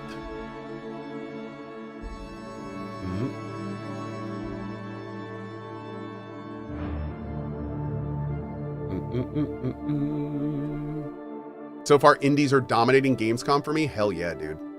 We were just watching the Future Game Show, and honestly, like, I think I liked it more than the opening night live. There were just so many more games that were interesting to me. There weren't any like large blocks of games and interviews that I'm not really interested in. Like, yeah, good cadence in the show today. It was good. Let's see here. Where did this go? There we go. Ooh, Owlcat's Expanse Environment Showcase is in 1 minute 34 seconds. Owlcat's doing an Expanse Environment Showcase? I didn't even know that, dude. Jeez. But I mean, we're gonna watch this, but I'll have to check it out later, maybe. Mm-hmm. Oh, whoops.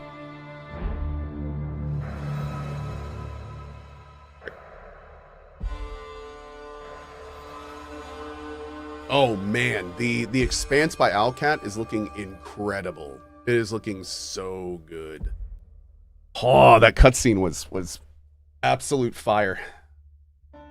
Really seems like they're respecting the IP, which I'm all about. 6 minutes. Actually, you know what? I'm going to use the bathroom real quick. I'll be right back. Actually, I'm going to keep the timer on the screen. Back in 1 second, dudes. And then, yeah, we've got all this to look forward to. We'll be right back. By the way, after the PoE 2 showcase, I'm going to be heading out for the afternoon, but I will be back tonight at 6:30 p.m. ET or around there, and we will be playing more RimWorld this evening. I think we're going to be doing a big ship push tonight, so it should be good. Anyway, be right back.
The timing! Did Zoe hold the stream down for us? We good? Okay.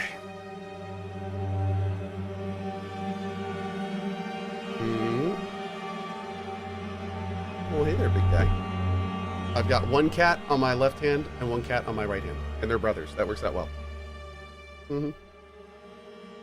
Drink some water before you crumble. Oh, did he just change my... He did. Okay, wait, stop. Oh, hold on. No, go back. Okay, hold on.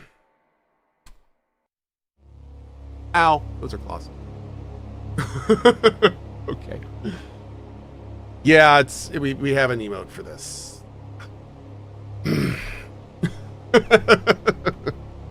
It's a thing.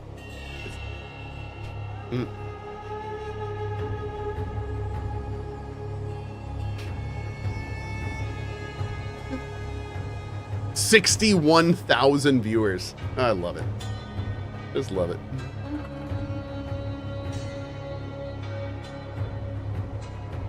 Are the drops on? If there are drops, I think we will get them. I don't know if they're on yet. Drops are normally done these days by category, so we don't generally have to worry too much about it. Unless it's said otherwise somewhere, which I hope it isn't.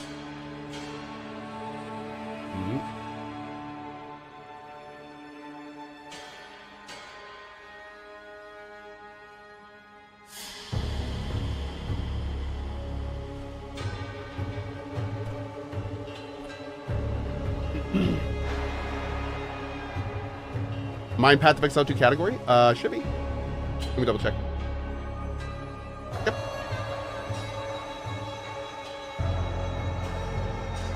It says right here, GGG Live begins in just 1 hour. This is from the Path of Exile account.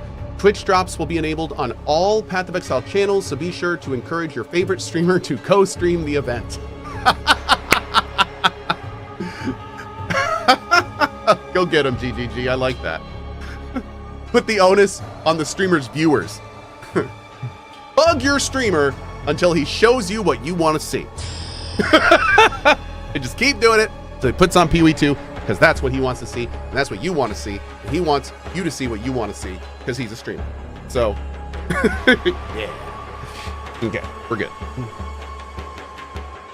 That's really smart. Give drops, it's on the way. I think the drops will probably start at 4, but you may need to reload the page. Just keep that in mind. Cohh should co-stream it. I always co-stream everything. I am Cohh. I stream. My entire life is one giant co-stream.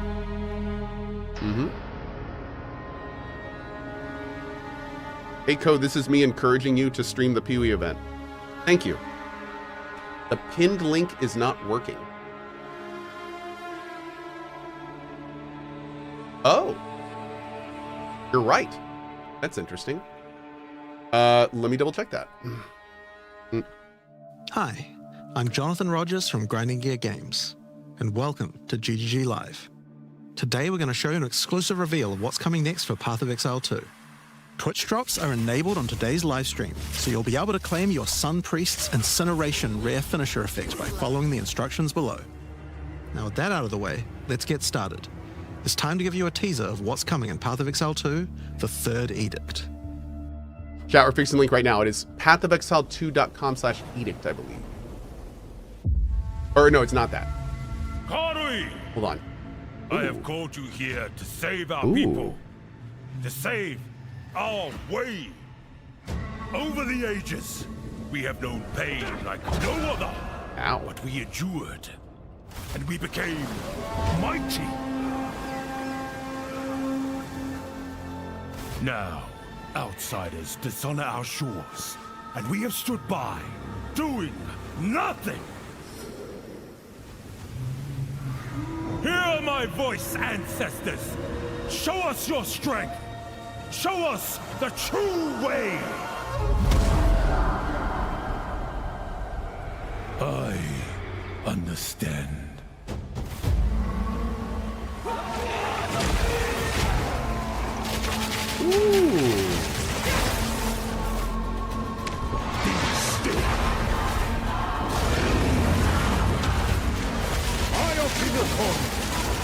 Wait.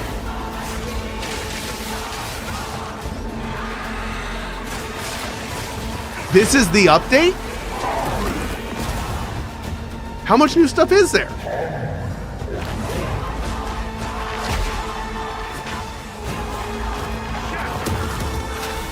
Oh, it's a whole new Act 4. Oh, dude. Hell yeah, man.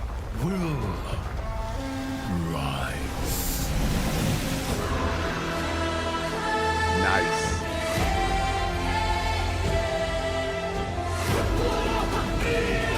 Damn.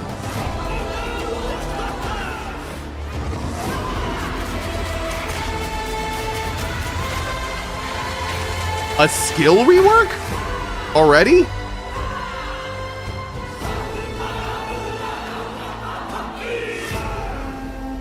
Sprinting! What? Sprinting? What is sprinting? Wait!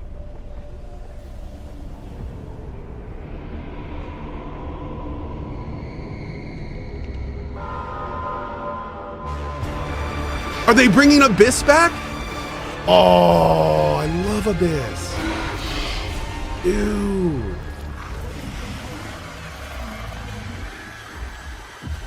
Okay, this is going to be a good one.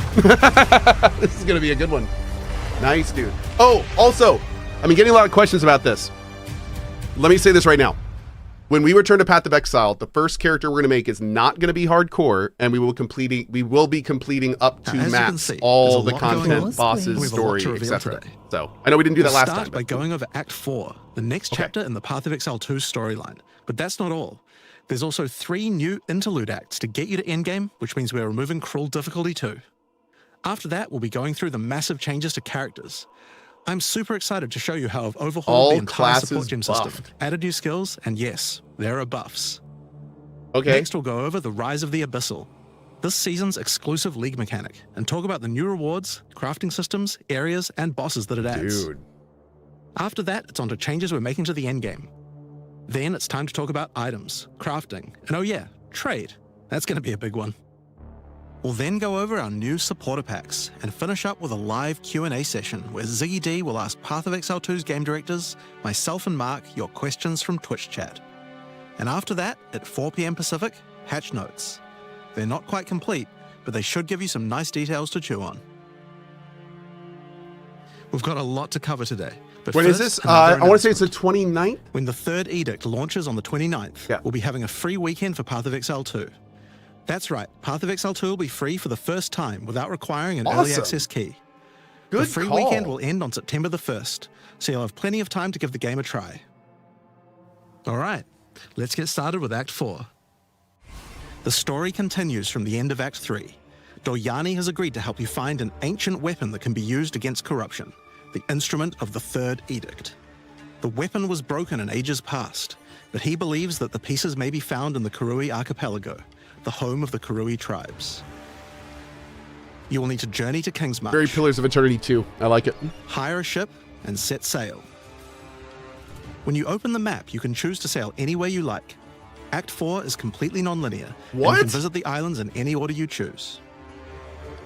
Will you visit the pristine beaches of Whakapanu Island? I'm sorry, what?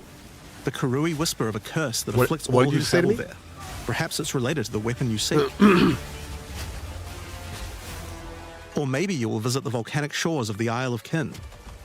The Kin have been more restless recently, mining for sulfite and driven by some dark force. I'm really sad I'm not on YouTube right now because I totally would have rewound that. for Perhaps the you will record. choose to consult with one of the local Karui tribes. Their ancient wisdom could hold clues to finding the Third Edict. What's up, girl? How you doing? No matter where you choose to go, you will fight dangerous beasts, find fabulous treasures,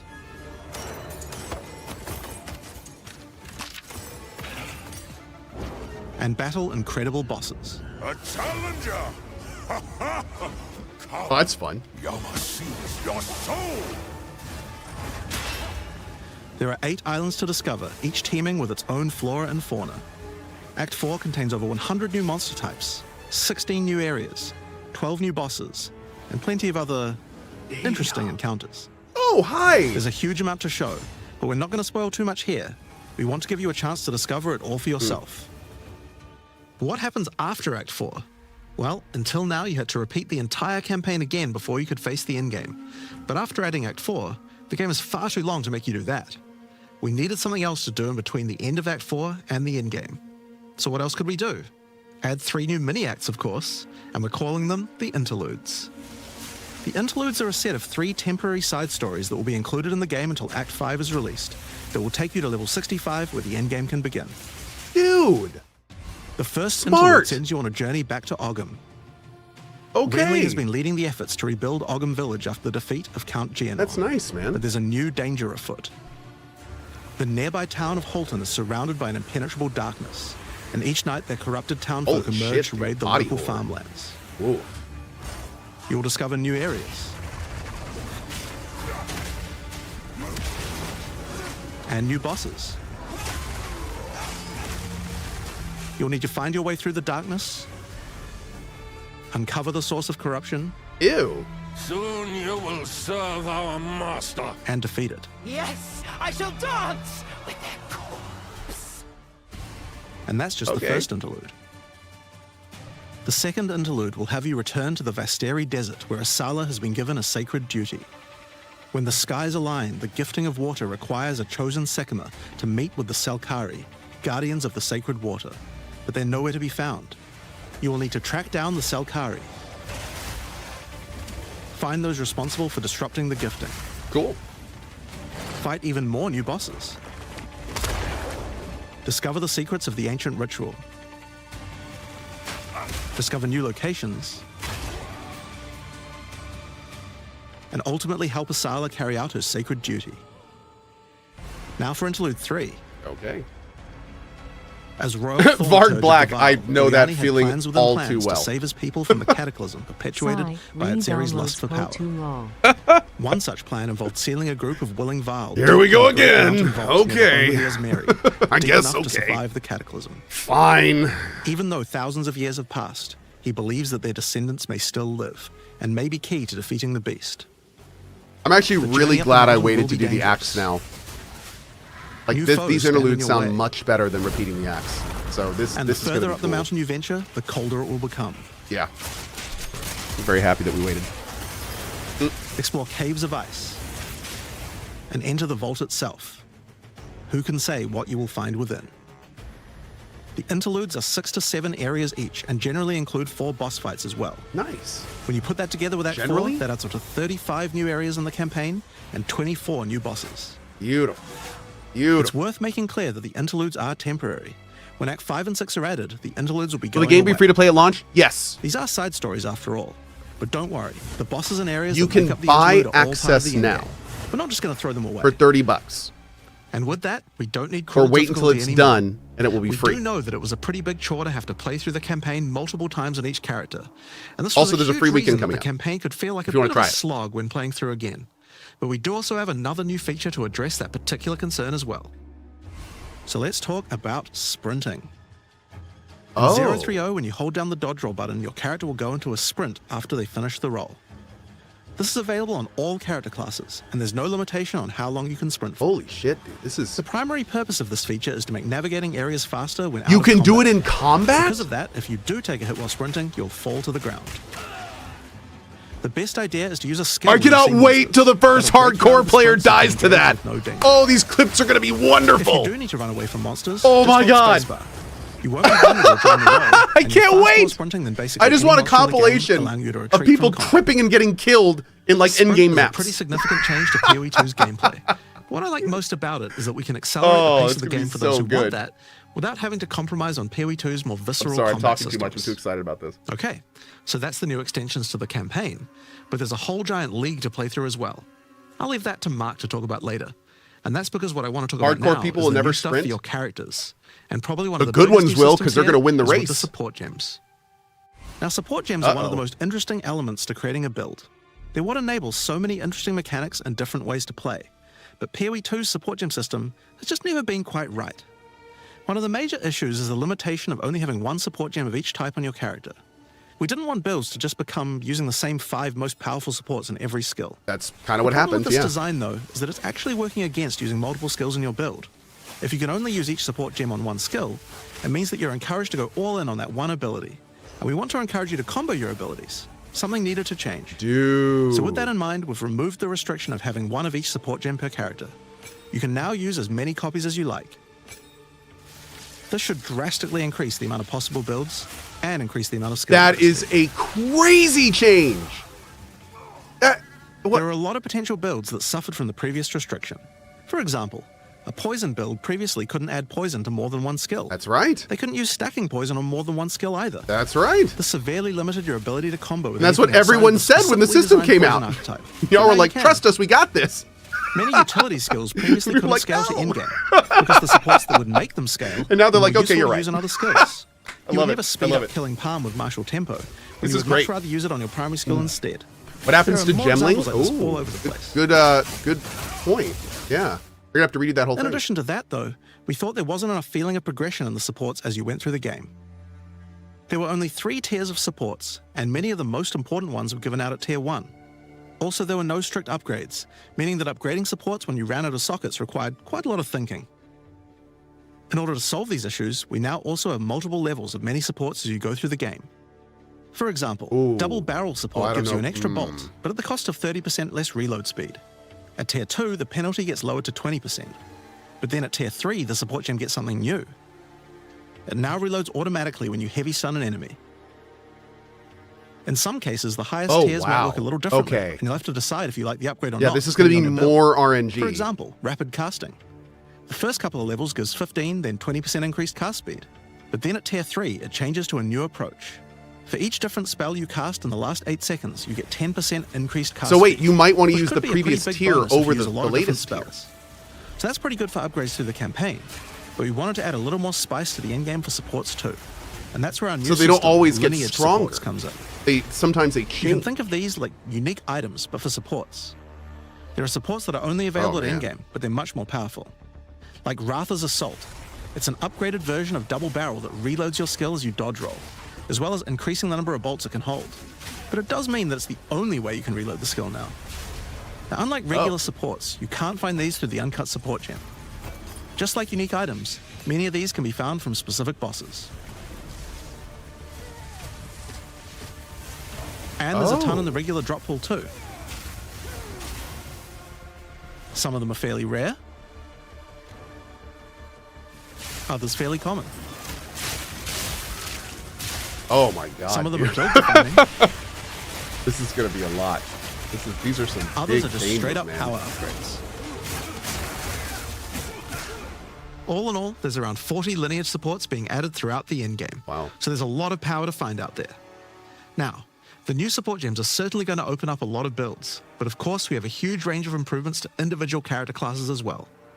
As well as adding new skills, we had a big focus on buffing existing skills so that they can scale well into the endgame. There's a huge amount to cover here, so we're not going to discuss everything. We're just going to quick fire through some of the coolest changes. We wanted to make cold a more useful element on the Ranger, so we've expanded the cold tools available. As well as increasing its range, Escape Shot now creates fragments of ice whenever it hits the ground. Oh! These fragments explode after a short time, making the skill better for killing groups of enemies. But not only that, we added an ice fragment support that creates more of them when killing frozen enemies. And a new buff skill called Ice-Tipped Arrows that allows all your arrows to create ice fragments. This already gives clear to rangers wanting to use ice. But to take further advantage of the ice fragments, Freezing Salvo has been upgraded to shoot additional cold arrows towards every fragment, giving you a nuke-like ability. That's kind of fun. We've also modified Snipe to consume frozen from enemies, dealing a huge amount more damage, giving you a nice ice single target option. And something you might notice about this is that the bonus is a lot higher against bosses. This is actually a change you'll see throughout the entire game. Since it's a lot harder to freeze a boss, you should get a bigger reward for it. Bro just did a quarter of that boss's damage. Another theme you'll see throughout the game is making movement feel better. Yeah. Toxic Growth is a skill that was pretty cool, but a bit annoying to use with the jump that it had. Now Toxic Growth is a range skill, so you can spam it more easily. Cool. And we've also added a new poison skill while we were at it, called Toxic Domain. When is this game getting a demo? This weekend. It's a small area Free weekend. around you that makes all Is your it this attacks weekend? create toxic growth pustules. Next weekend. But attached to monsters. Another skill that was annoying to use was Electrocuting Arrow. It's now just a regular arrow, making it easy to use. Ah, cool. But it also means you can support it with projectile supports. And it now also has Area of Effect, making it a tool for more than just single target, and allowing it to scale into the endgame. All right, wow. We also added a new spirit reservation called Mirage Archer. This is a meta skill that allows you to create shadowy clones of yourself to use a skill of your choice. Of course, one of the other big problems the Ranger had was survivability. Evasion was the weakest of the three defenses, and we wanted to change that. Currently, evasion doesn't evade all types of hits in the game, so you're still vulnerable to things like slams or unblockable attacks. To make evasion characters more tanky, we're adding a new mechanic called Deflect. Unlike evasion, Deflect works on everything, and if you successfully deflect a hit, you take 40% less damage. Items can now give you a mod that gives you some amount of deflection based on your evasion. Whoa. And there's a bunch of it available on the passive tree too. Deflection is rolled in addition to evasion, so That's this is an upgrade another for big regular hits change. too. And unlike evasion, there's no maximum chance. You can reach 100% deflect against all hits if you spec into it enough. 40% less Of course, damage this on is a all buff hits. that helps all dex characters, so the mercenary and the monk, but especially the huntress, are seeing big defense boosts from this as well. Wow. Speaking of defensive mechanics, let's talk about block and parry. What about armor? Now, one of the big concerns on the release of the huntress was parry feeling unreliable. One of the big reasons for this is there's a lot of hits that are not blockable, and thus not parryable either. So a huge balance change we're making is that now everything is blockable, except for specifically unblockable red flash skills that bosses use. Oh, damn! This makes parry much more reliable. And not only that, but to make block and parry nicer to use, you now also move faster than before while using these abilities. This is a massive buff to passive block as well, So to counter that, we did have to lower the max passive block a bit, but overall you should feel much safer. Cool. Fire skills on the warrior. I think we're gonna have to try a shield guy for this. Yep. So we decided we needed to upgrade a bunch of them, but also add some more as well. Let's start with a buff. Volcanic fish are now branches into multiple fishes, giving it much more clearing potential. Cool. That's a great looking skill. We've also added a new skill called Forge Hammer. This skill throws a molten hammer that does a slam at a distance. You can recall the hammer back by using the skill again if you like, but the cooler thing to do is to use a Warcry near it. Using a Warcry makes the hammer explode, making a bunch of volcanic fishes around. Volcanic fishes re-trigger when you slam them, so it's a great skill to make a flaming arena to fight a boss. Ooh. Oh, that's a great looking one. We also buffed Perfect Strike to have a much larger area of effect, and changed Molten Blast to not always force you to move forward. Trust me, it feels a lot better to use now. I think that may be the first class we play. A fire shield user. Because that's nothing like what we played before. To ignite monsters due to a new glory skill called Ancestral Cry. Ancestral Cry charges up with glory by igniting monsters, invoking King Kalm's favor. After you do, use it to channel Kalm's ancestral power. Every attack will be ancestrally boosted with fire. Your very steps will explode, triggering volcanic fishes, and molten balls will erupt from your attacks. Warrior shield skills were another area we wanted to improve. Does every class get something like that? We actually don't need to have a cooldown on shield charge anymore. And now also does more damage the further away you are when you use it. Shield Wall got significantly upgraded AoE. Also, you can shield charge right through it to trigger all the walls. Cool. We also added a new shield Warcry. Fortifying Cry gives you a defensive buff, but it also builds up charge on your shield that empowers your other shield skills. And Magma Barrier now doesn't require timing in order to use. Just wait for your shield to charge up and block. Cool. Seismic Cry now stuns enemies that are primed for stun.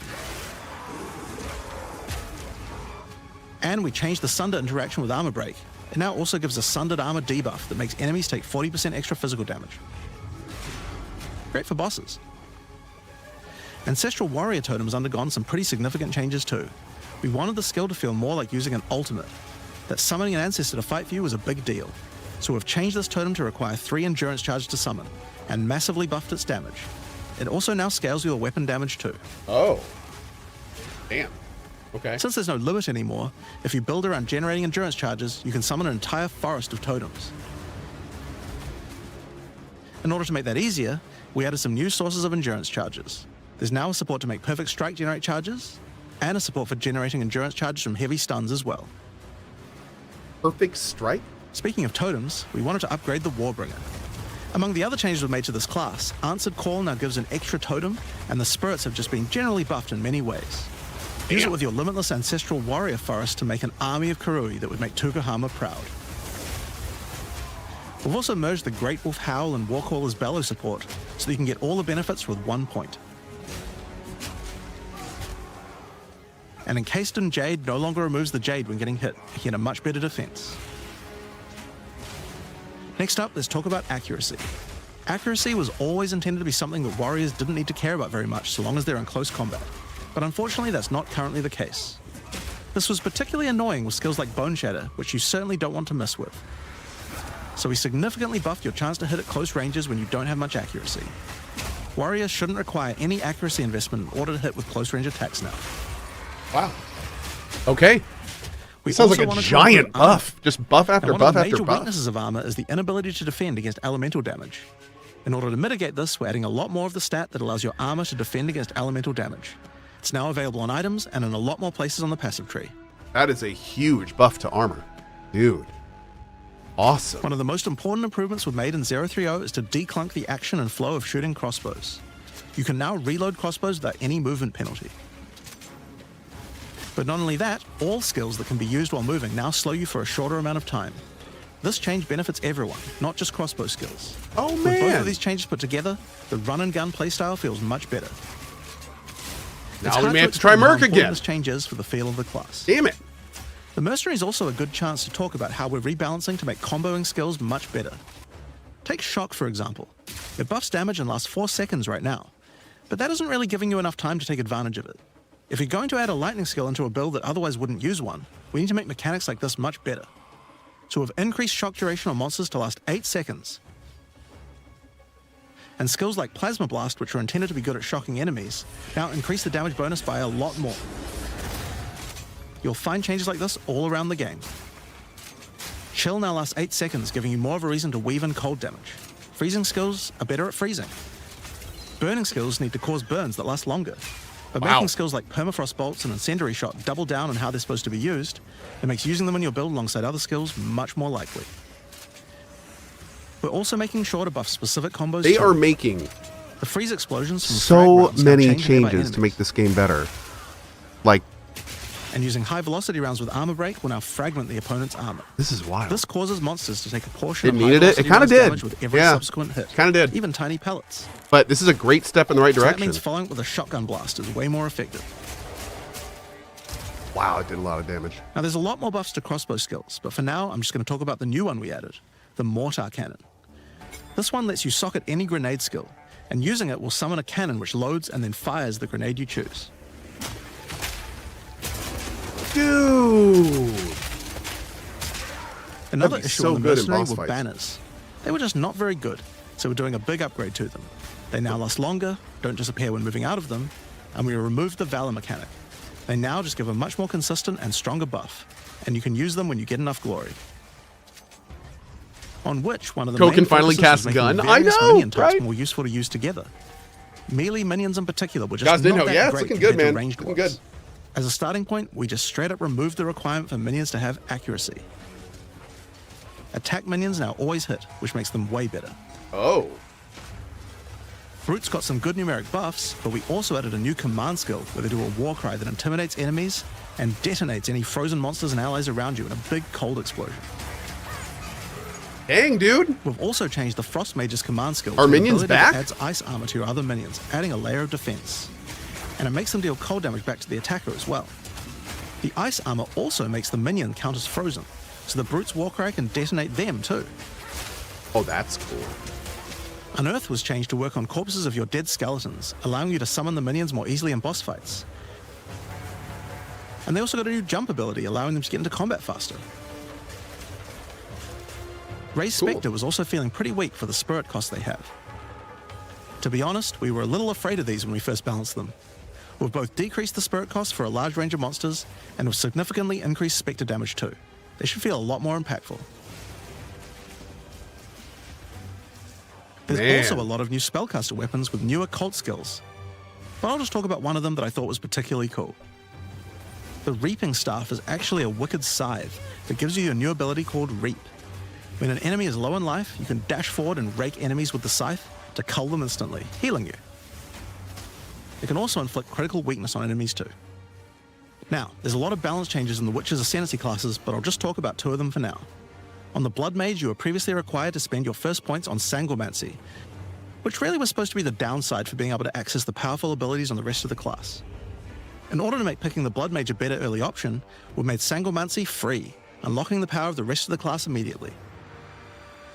On the Infernalist, the Demon form wasn't something people were really using because you lost your weapon stats while transformed. Well, you no longer do, so it's a much better option now. Okay. On the Monk, the wind skills needed a big upgrade for sure. Staggering Palm can now stack up its duration if you use the skill multiple times in a row, so you can keep the effect of all your skills throwing up wind much more easily. Wind Blast had the purpose of building up to dazing an enemy, but dazing just wasn't worth all that effort. Now it just dazes on hit, meaning a single Wind Blast will make all your skills stun enemies more easily. Oh! Following up with Vaulting Impact on a dazed enemy previously did a bunch of stun. Now it allows you to break your enemy's stance.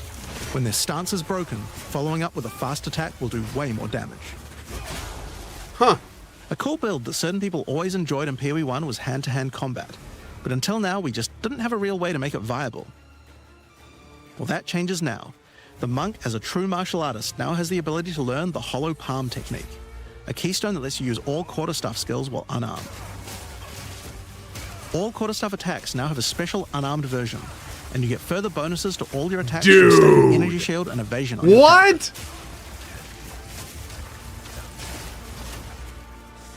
A new keystone we also added That's to the Monk awesome! tree is Walker of the Wilds. Damn, dude. This changes Mana Leech to work with elemental damage instead of physical, which is pretty useful for all those elemental attacks the monk has. You can be a legit monk now. Now, one of the least used ascendancy classes in the game is the Acolyte of Chayula, so we knew we needed to make some changes here. One of the key things we had to do was make the chaos damage that the Acolyte can do much more useful. I've never played this one. So we've added a new skill, allowing chaos damage to ignite, shock, chill, and freeze, embracing the elemental prowess of the monk in a truly chaotic fashion. In addition, he can make all of his chaos damage leech. And we've buffed Into the Breach and Embrace the Darkness by moving the effects of the 4-point nodes into the base skills. Damn. He also gains a new notable, Grasp of the Void, which leaves void illusions behind you as you dodge roll. If they're killed, they do massive explosions of darkness, dealing damage to everything in sight. Cool. Now let's talk about Sorceress skills. One of the things we wanted to improve on the Sorc is the ability to use multiple elements together more effectively. Now, this might seem small, but one of the things pushing you towards using a single element is debuffs like Elemental Curses, which lower resistances of a single element. In order to fix that, we're making quite a lot of game-wide changes to these kinds of mechanics to broaden what they apply to. So for example, there's no longer 3 curses for fire, ice, and lightning. Instead, there's just a single curse that buffs all 3 at the same time. And things like Frostbomb, which gave you cold exposure, now give elemental exposure. You can use it to buff any of your other skills. We also wanted to make switching between different weapon sets smoother, so you can use different elemental staves more effectively. To do that, we've removed the weapon switch time, and now happens instantly. This applies game-wide too. Now, we didn't just want to stop there. We wanted to add some specific mechanics that work between different elements, and that's where elemental infusions come in. Certain skills can now drop elemental There's infusions. been like 10 example, things so far during this explodes, it leaves behind a cold infusion where I feel on like the ground. each one of them could have been a major After picking feature it of a up, previous You can update. spend it on one of any number of different Is anyone else skills getting that to transform vibe? how they work.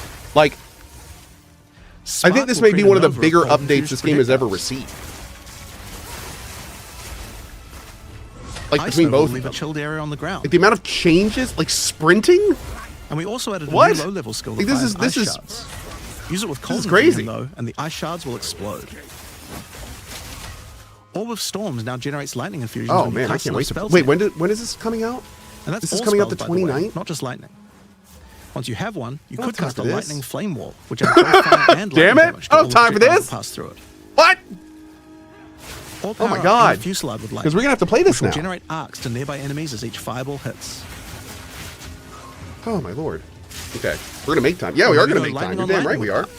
This skill is now Yes. a projectile, and by infusing it, you can go full Palpatine.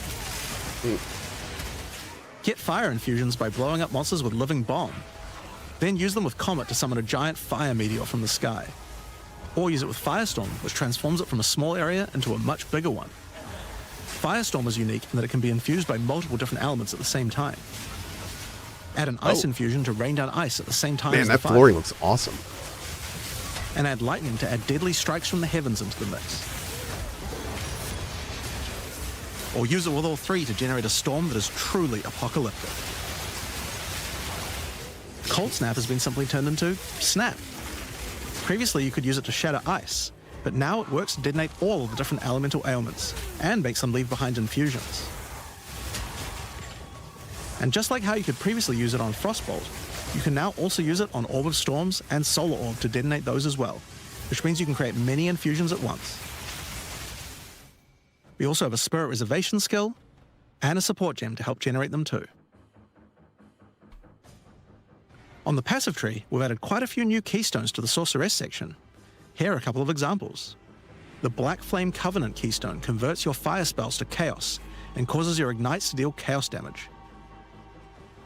Your fire spells and ignites will also turn purple. Okay. The Ritual Cadence keystone causes your invocation skills to trigger more times, but makes them trigger periodically over a longer duration instead of one. Great for those auto bomber builds.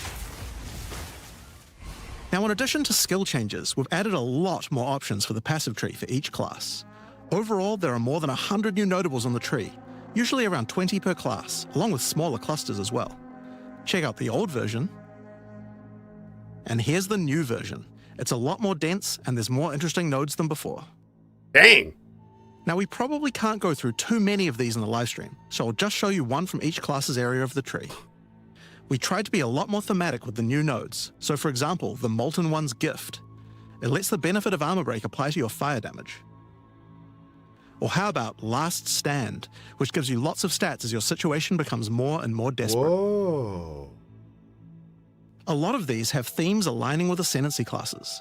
Like for the Gemling Legionnaire, for example. You have crystallized immunities, which makes you immune to different status ailments, depending on which support gem color you have socketed the most. Another Ascendancy class aligned notable is Sanguimatic Rituals. It allows arcane surges to generate life instead of mana, unlocking that support gem to be used with the Blood Mage Ascendancy. Damn, those are huge. In the class Sorc changes. area, you'll find these Archon nodes that allow you to convert all of your elemental damage to a specific element. You become a Lightning Archon when you spend enough mana, after which all your skills will be converted to lightning, and you will do extra lightning damage as well. We have ones for cold and fire too, with different triggers. Huh. Here's another cool one. Elemental Practitioner gives crit bonuses if you've triggered a skill recently, while also making crits generate more energy for triggers. Or maybe you'd like the Great Boar. It gives you a reason to stack dexterity to make you tougher, giving a bonus to life and stun threshold. Or the Cunning Fox. It straight up gives you 5% quality to all your gems. Oh my lord! Now another major change is attribute requirements. We felt like players probably had a few too many nodes and attributes and not enough in interesting passives, so we lowered attribute requirements by 25% across the board. That means you'll have more points to spend on interesting notables rather than just needing to allocate more strength, dex, and int. Nice. Now there are way more changes than just these. These are just some of the cooler ones we wanted to show off, but I'd say that's just about enough for now. We're not even half done yet. So I think it's time that we talk about the League, the rise of the Abyssal. Okay. And to do that, I'd like to hand things over to Mark. This is one of those times where I have to be As you fully just transparent saw, with you guys. Even though there are major changes to the campaign for this update, we want to make sure that every time you come back for an expansion... They sponsored me for half an hour. I thought that's how long this was. I thought it was a half hour. So I made plans with my family to be up and help with my kids 4 minutes ago. It seems they only sponsored me for half of it. And I want to watch the rest of it. So I need to go upstairs real quick. Technically, we're not sponsored anymore. Thank you, GGG, for sponsoring the first 30-minute look. We really appreciate it. We'll be revisiting this for sure when it comes out. Very excited. But I need to go up and make sure that I can actually watch the rest of this. So when I go up, I won't be destroyed. So I'll be back in just a second. They were thought to be extinct, be right back. but have merely been biding their time underground. You first encounter signs of the Abyssal in Clearfell, where you discover that during the night, weaker members of the Undead Legion have been attacking the encampment. The townsfolk require your help to investigate where the monsters are coming from and put a stop to their attacks. Out there, ancient creatures, lurking beneath the surface. As you proceed through Rayclast, you'll find fissures in the earth connected to larger pits. The monsters normally inhabiting the area are being affected by it, harmed by it even, having their souls eaten to strengthen the Abyssal underground. As you defeat the monsters, the fissure closes and Abyssal emerge, angered by you killing their food.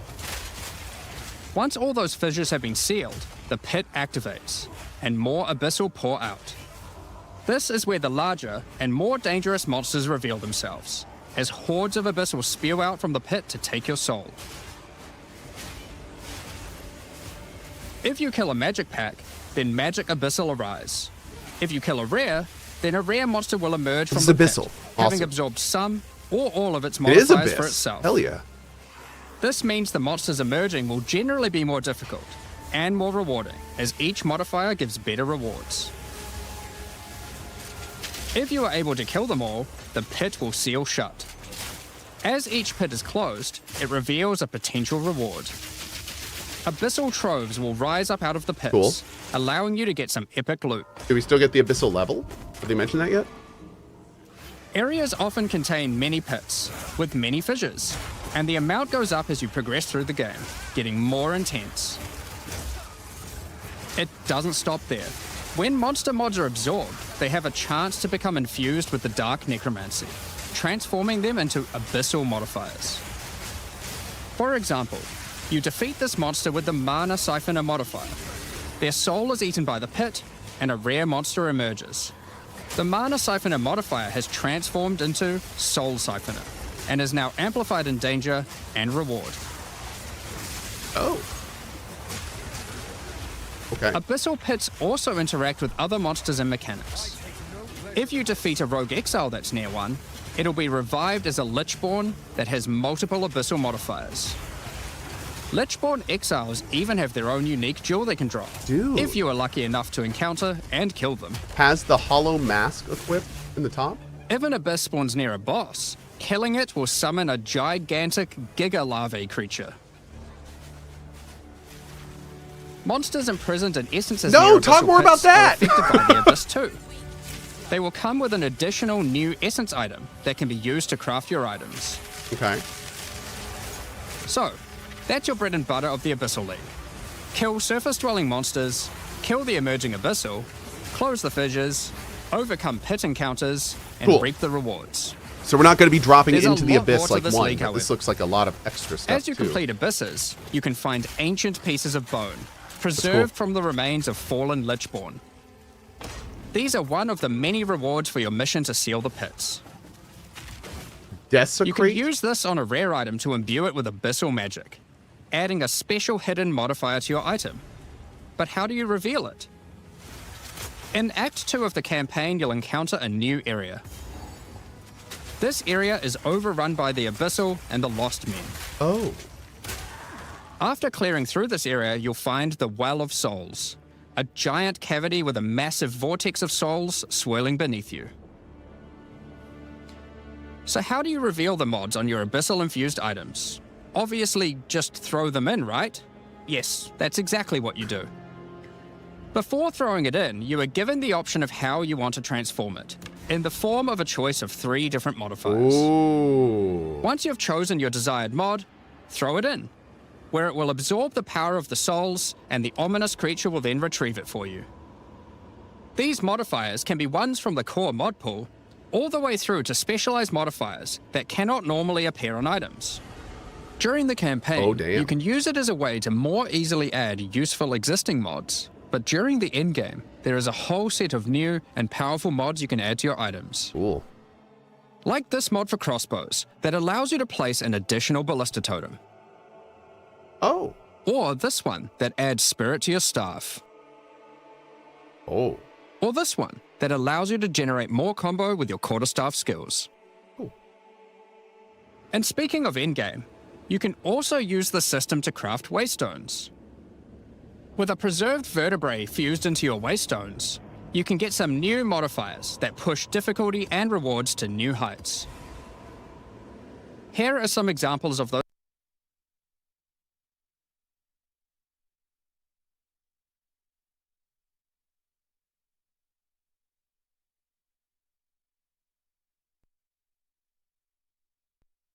Additional abyssal pits in the area, making it just a full-on abyss. Dang ruckus. Freaking Or Twitch. this one, which causes the final abyssal pit in the area to always result in a boss encounter. Ooh. Be it either one underground or one that emerges out. Oh! There are dozens of these waystone Cool. modifiers in total you can get can't from go this down crafting. still. That covers the new crafting mechanic. So what's left? Well, we talked about how when closing pits, you can get abyssal troves. But sometimes when closing an abyss, you'll reveal an underground cavern that leads to the abyssal depths. After Nice. jumping into the depths, you'll find an abyssal city, swarming with legions of the undead. Hell yeah. Okay. When underground, It's back. every single And better rare from the looks abyssal of it. enemy will have an abyssal Look at that modifier. bridge. And at the end of the dungeon, you'll even find a rare with a more powerful Lichborn modifier. Once you're able to defeat this powerful rare, you can also find 3 some more nice tropes? rewards. Aside from the entire area being valuable due to the abyssal modifiers on the monsters, it has its own specific drops too. Bro, what are you even fighting? One example is a set of lineage supports that can rarely be found in these depths, like Kurgel's Leash. This support empowers both you and your minions when you command them, granting unholy might to you both. Another depth-specific outcome is a set of omen-like items that amplify your abyssal crafting. Additionally, we're adding some new socketables that can drop from the abyssal depths. Take Ulaman's Gaze, which can be socketed into your armor. These are a bit special in that you can only have one equipped at a time, but give some pretty powerful effects. Think of them as almost a unique socketable for your equipment. In the endgame, where you can still find depths, you also start to find a different type of underground chamber. In these areas, you'll find an ancient spire, a device being used by commanders of the abyssal factions to plunge Rayclast into a lightless void. Your goal is simple: kill this commander and destroy the spire. There are 4 bosses in the Abyss League, and there are some pretty cool uniques available from them. An example is this belt, Darkness Enthroned. It has 2 sockets, but hold on, socketables don't work on belts. Well, this belt has a special mod that allows it to count as a different slot for the purpose of socketables. This one, for example, counts as a helmet. I kind of want one that counts as a body armor. I wonder how rare that one is. You can also find this unique jewel, Undying Hate. This jewel transforms part of your passive skill tree into an abyssal version, and has multiple depths. The deeper it goes, the more of your passive tree is affected, allowing you to fulfill your fantasy of becoming part Abyssal Lich. Now, the last thing that Abyssal commanders can drop is a Finger of the Lich. But what use do you have with a random undead finger? Well, the next time you return to the Well of Souls, with the finger in your inventory, your character will almost feel compelled. To do what, though, you might ask? Jump in! To jump in. The items you threw in came back more powerful, right? So, what's the worst that could happen? Well, you will just have to find that one out for yourself. Along with the introduction of Act 4 and the interlude, we will be adding 25 new endgame maps. These maps will contain all the new monsters and bosses we're adding, improving variety and giving you opportunities to experience the new boss fights many times. Let's take a look at some examples. Rock Pools is a map where you explore a shallow rocky coastline, surrounded by coral and filled with sirens. At the end is a giant Goblin King boss. Oh no! Ready to eat sulfite. Oh god! Like a buck. Okay, that's messed up. Holton is an Ezomite township which has seen better days. Explore and clear the township to find a gothic, Reaper-like boss, with the ability to manipulate storms and fry you with both lightning and wither you with chaos. Well, that sounds unfortunate. Given some of the new bosses added are a bit more epic, such as the Act boss and final bosses of each interlude part, it would be a bit of a waste to just use them as regular map bosses. Instead, we'll be adding some new mechanics to the Atlas that use them. These start appearing pretty fast into the endgame and will help bridge the gap until you do your pinnacle bosses. In the desert biome, you can encounter a wild sandstorm. 3 maps around the sandstorm contain a device you must activate. Upon doing this, the sandstorm's magic is disrupted, revealing the map inside and allowing you to access it and find the cause. Cool.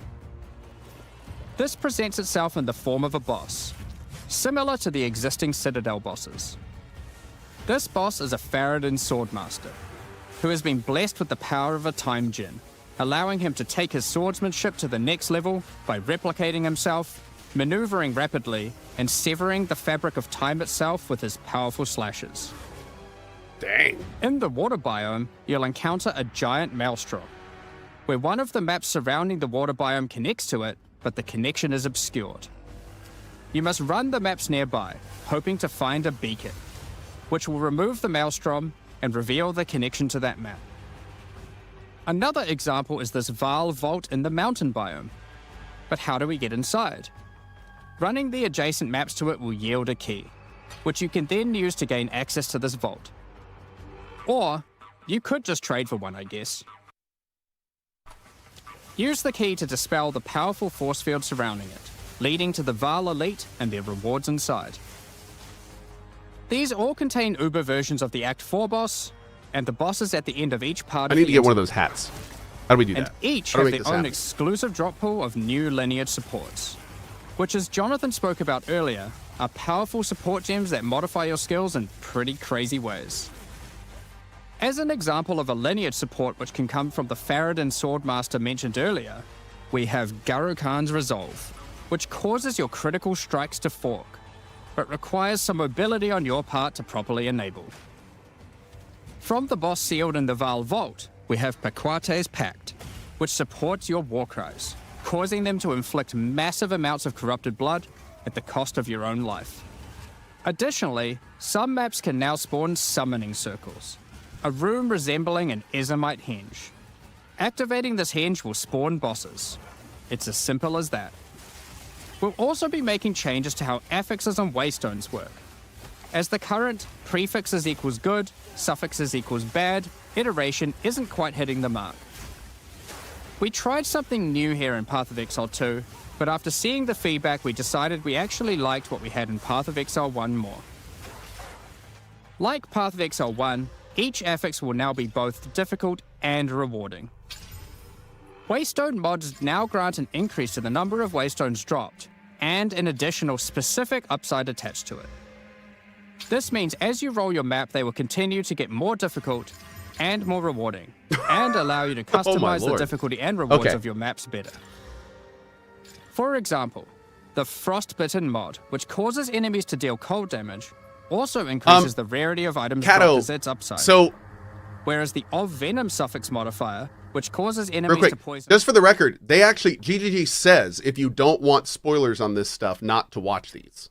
So you do not need to watch this. If you want to have that kind of Dark Soulsy, like, discover everything, they tell you not to watch these if that's what you want. As granting difficulty, we will, of course, be reducing the difficulty per modifier to... These are for people who want to know this stuff. So, that's your Atlas, maps, and waystones. But what about Breach, Ritual, Pinnacle content, and others of the sort? We're making some changes around this too. The first change is that you'll now be able to invest 2 points into your specific League Atlas trees before having to run the Pinnacle content.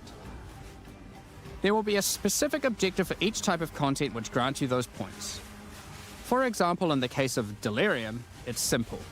You just need to find and kill one of the bosses in a map, Omniophobia or Kossus. The rest of the points for each content come from the Pinnacle content, but we're making some changes to accessibility here too. Currently, access to most Pinnacle content requires the same key at the easiest and most difficult version of the content.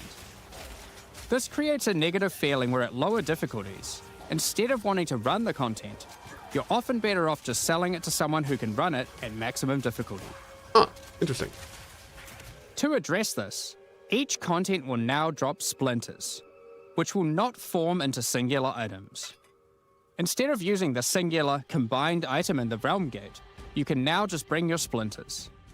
Upon inserting the splinters into the Realm Gate, an interface will appear, allowing you to pick your difficulty, and you'll notice each difficulty has a different entry cost. This means if you want to run easier difficulties, it costs less, which also allows you to run this content much sooner into the endgame. Because these encounters now just require splinters, their corresponding Atlas tree no longer affects Monsters, the I feel bad for difficulty, Cohh. All he wants to do is and play has been RimWorld, but changed these to sponsors purely want him to affect play the not content and RimWorld. Dude, maps on the I'm not even Atlas. sponsored right now. The Arbiter of Ash works a bit differently. There's just so much good Requiring stuff out splinters, right it now. still needs Or crisis coming out. fragments. We now have only 2 difficulties of the Arbiter. The first, requiring the existing fragments obtained from citadels. The second, Uber Arbiter, requires calamity fragments. These come from Citadel bosses also, RimWorld to Riot but in a couple only hours. once you've allocated the maximum number of points in your boss Atlas tree, ensuring those Citadels are at their highest difficulty level. Since we're talking about Pinnacle content, we also felt that the leveling curve in the late game was a bit too steep. We've smoothed this out a bit so that it's easier to get to the mid-90s. We've also added some new in-game unique items. Let's take a look at a couple. Thunderfist is a pair of gloves that grants Crackling Palm, a skill which empowers your unarmed attacks, granting the ability to call down the storms themselves on enemies you hit. More hand-to-hand stuff. Put Nice. simply, literally every monster you hit with your unarmed skills will be struck by powerful lightning. Pair this with the aforementioned Hollow Palm technique to embrace your true unarmed prowess That in looks combat. cool. Another unique we're adding is Henekura's Sight. Equip this amulet to be granted the power of the Mother of Death herself. This is reflected by granting you a skill called Foresight. While you have Foresight, your dodge roll no longer avoids hits. But instead, being hit while dodge rolling restores you to full life and makes you unable to die for a brief period of time. You'll notice when this does occur, a copy of your character appears and takes the full damage. This is you seeing that future, as if you hadn't been wearing the amulet. Ultimately, your in-game experience should be more streamlined, with new content to find. You'll be able to invest in your Atlas tree. Is that too crazy? Like that's pinnacle like content faster, have less FOMO running said pinnacle content, reach higher levels easier. That sounds broken. I agree. That sounds broken. That while finding many new chase in-game items. Talking about finding items is one thing. Oh, but it takes up your amulet slot. Yeah, I guess so. I don't. We've taken a step back and looked at some of our crafting systems to make some notable improvements. Let's start with essences. Which maybe it's super rare, maybe. Where the regular essences were effectively useless and didn't give players the tools or excitement that a crafting system should provide. To alleviate these concerns, essences are being changed in a few ways. Firstly, they're being changed to function like regals and add specific modifiers with specific values, meaning you know exactly what you're going to get. We found that players were often bottlenecked by regal orbs when crafting in the campaign, so this helps to fill that gap, allowing you to better upgrade your items. Okay, that's big. Essences are relatively common, so I mean, like, this is gonna be able to add a flat amount a lot more of fire guiding damage in your to your crafting. magic martial weapons. Secondly, we're adding many more tiers. That lesser essence of flames, for example, has a regular variant and a greater variant too, adding even more fire damage with each upgrade. Cool. Nice the change. intention Very, of very this good is so change. that when you find one early on, you don't worry about holding on to it till later to use on a higher level item. Also, you should feel free to very use good. them as they come to get powerful upgrades during the campaign. That's a great way to encourage use of that. That's like. Lastly, our highest tier of essences, now called Perfect Oh, is that on the? will function like a Chaos Orb instead of a Regal. Did he just so it will replace 50 one of the sub modifiers on your GGG? rare Good for you, items buddy. with the specified mod. Such as this Perfect Essence of Flames. You'll notice this one doesn't just add flat fire damage like the ones before it. The Perfect Essences often give something a bit different, with some opportunities to be pretty damn powerful.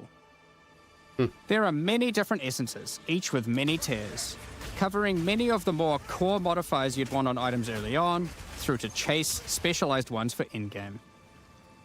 Cool. Speaking of in-game, we really wanted to expand our crafting options for late in-game crafting projects. You might have noticed that at in-game, you get way too many transmutes. Wouldn't it be nice if some of those didn't drop, but instead you got something a little more powerful? I think we could say that about higher levels, everything. You can now find Greater Orb of Transmutation and Perfect Orb of Transmutation. Oh, God. These can be used on normal items to upgrade them to magic, ensuring that the modifier generated is of a minimum level. Oh. This is similar to how you find higher tier items on the ground, but for crafting. Man, they're really leaning These into higher this tiers whole, will like, new also tiered exist for mechanic. Orb of Augmentation, Regal Orb, Exalted Orb, and Chaos Orb.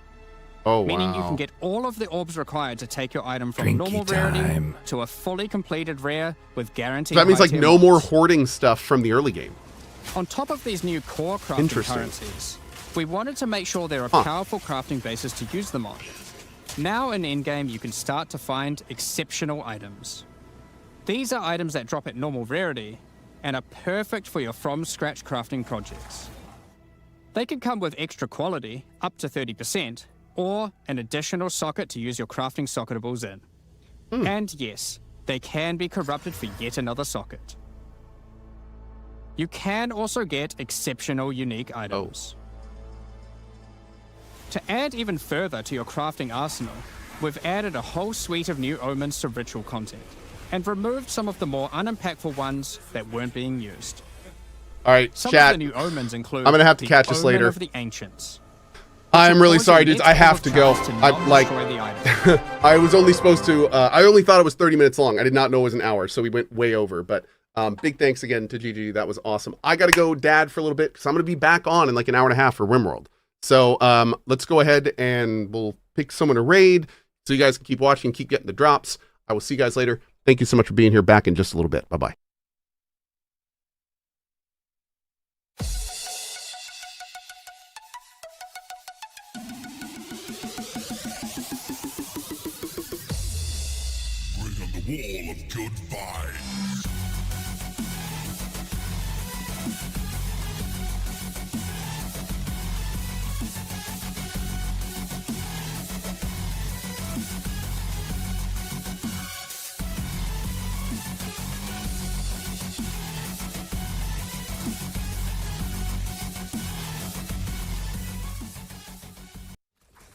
Bring on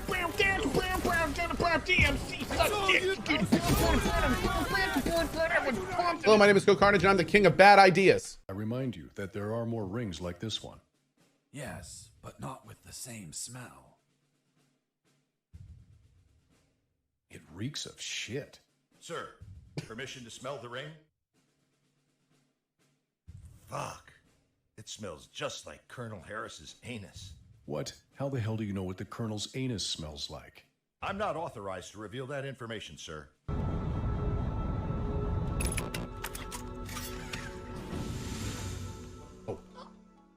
Oh.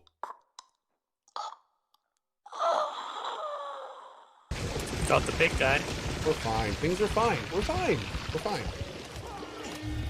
Walker's gone!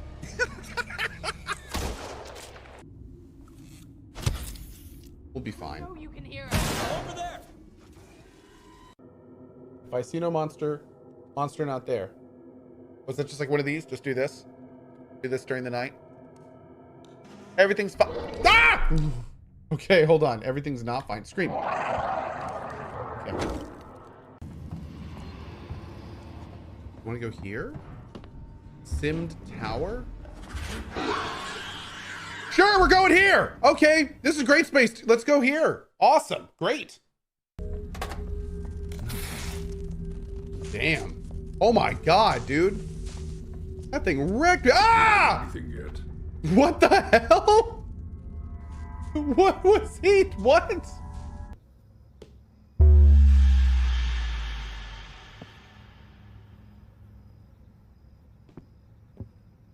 He's gonna be like, I should probably go back to bed.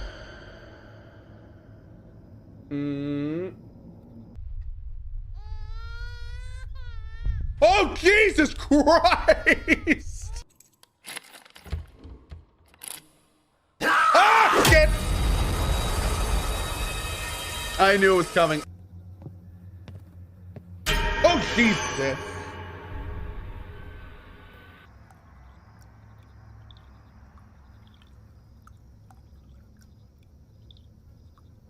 Oh, Jesus Christ!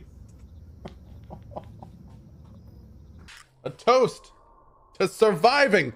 Ha ha! Think. Okay. Oh, Jesus Christ!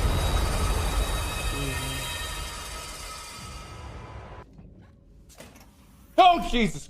Oh, my God. Hi, how are you? Because I had no idea you were in here. Bring it on! Good?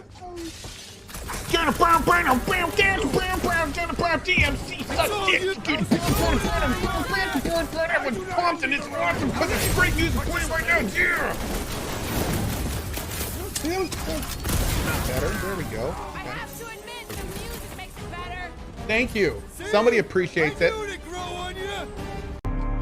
The Rattler will instant kill it. I don't think that's how it works.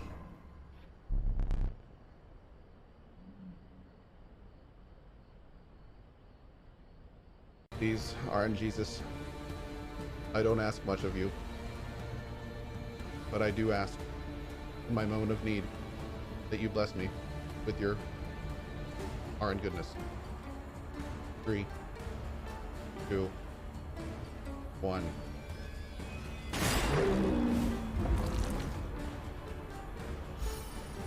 I needed 8. Oh my god, it's an electric car. That's an enemy tank. That's. Oh boy. Not again. Not again. Come on.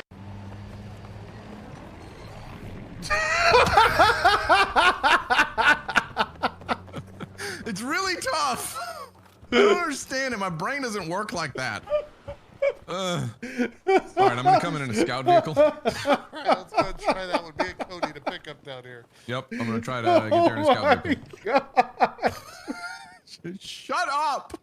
Oh, shit. that's VTOL. Yeah, so you can hover and shit. Ooh, yeah, look at that. Whoa. Don't worry, boys. I'm trying a maneuver I've seen before. Oh, Jesus! Oh, Jesus! Oh, God! I couldn't switch it in time. Well.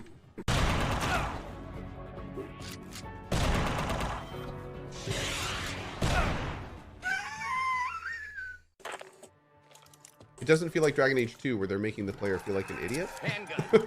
So that's a plus. Well, in your case, they don't need to make you feel like an idiot. Mm-hmm.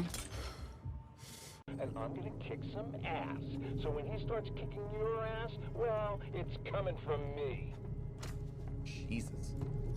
I'm gonna kick his ass, and then he's gonna kick your ass. So it'll be like I'm kicking your ass through him kicking your ass. So his foot's my foot in your ass. Senora, there must be something I can do. Claro que sí. Something I can do. I think. Hey.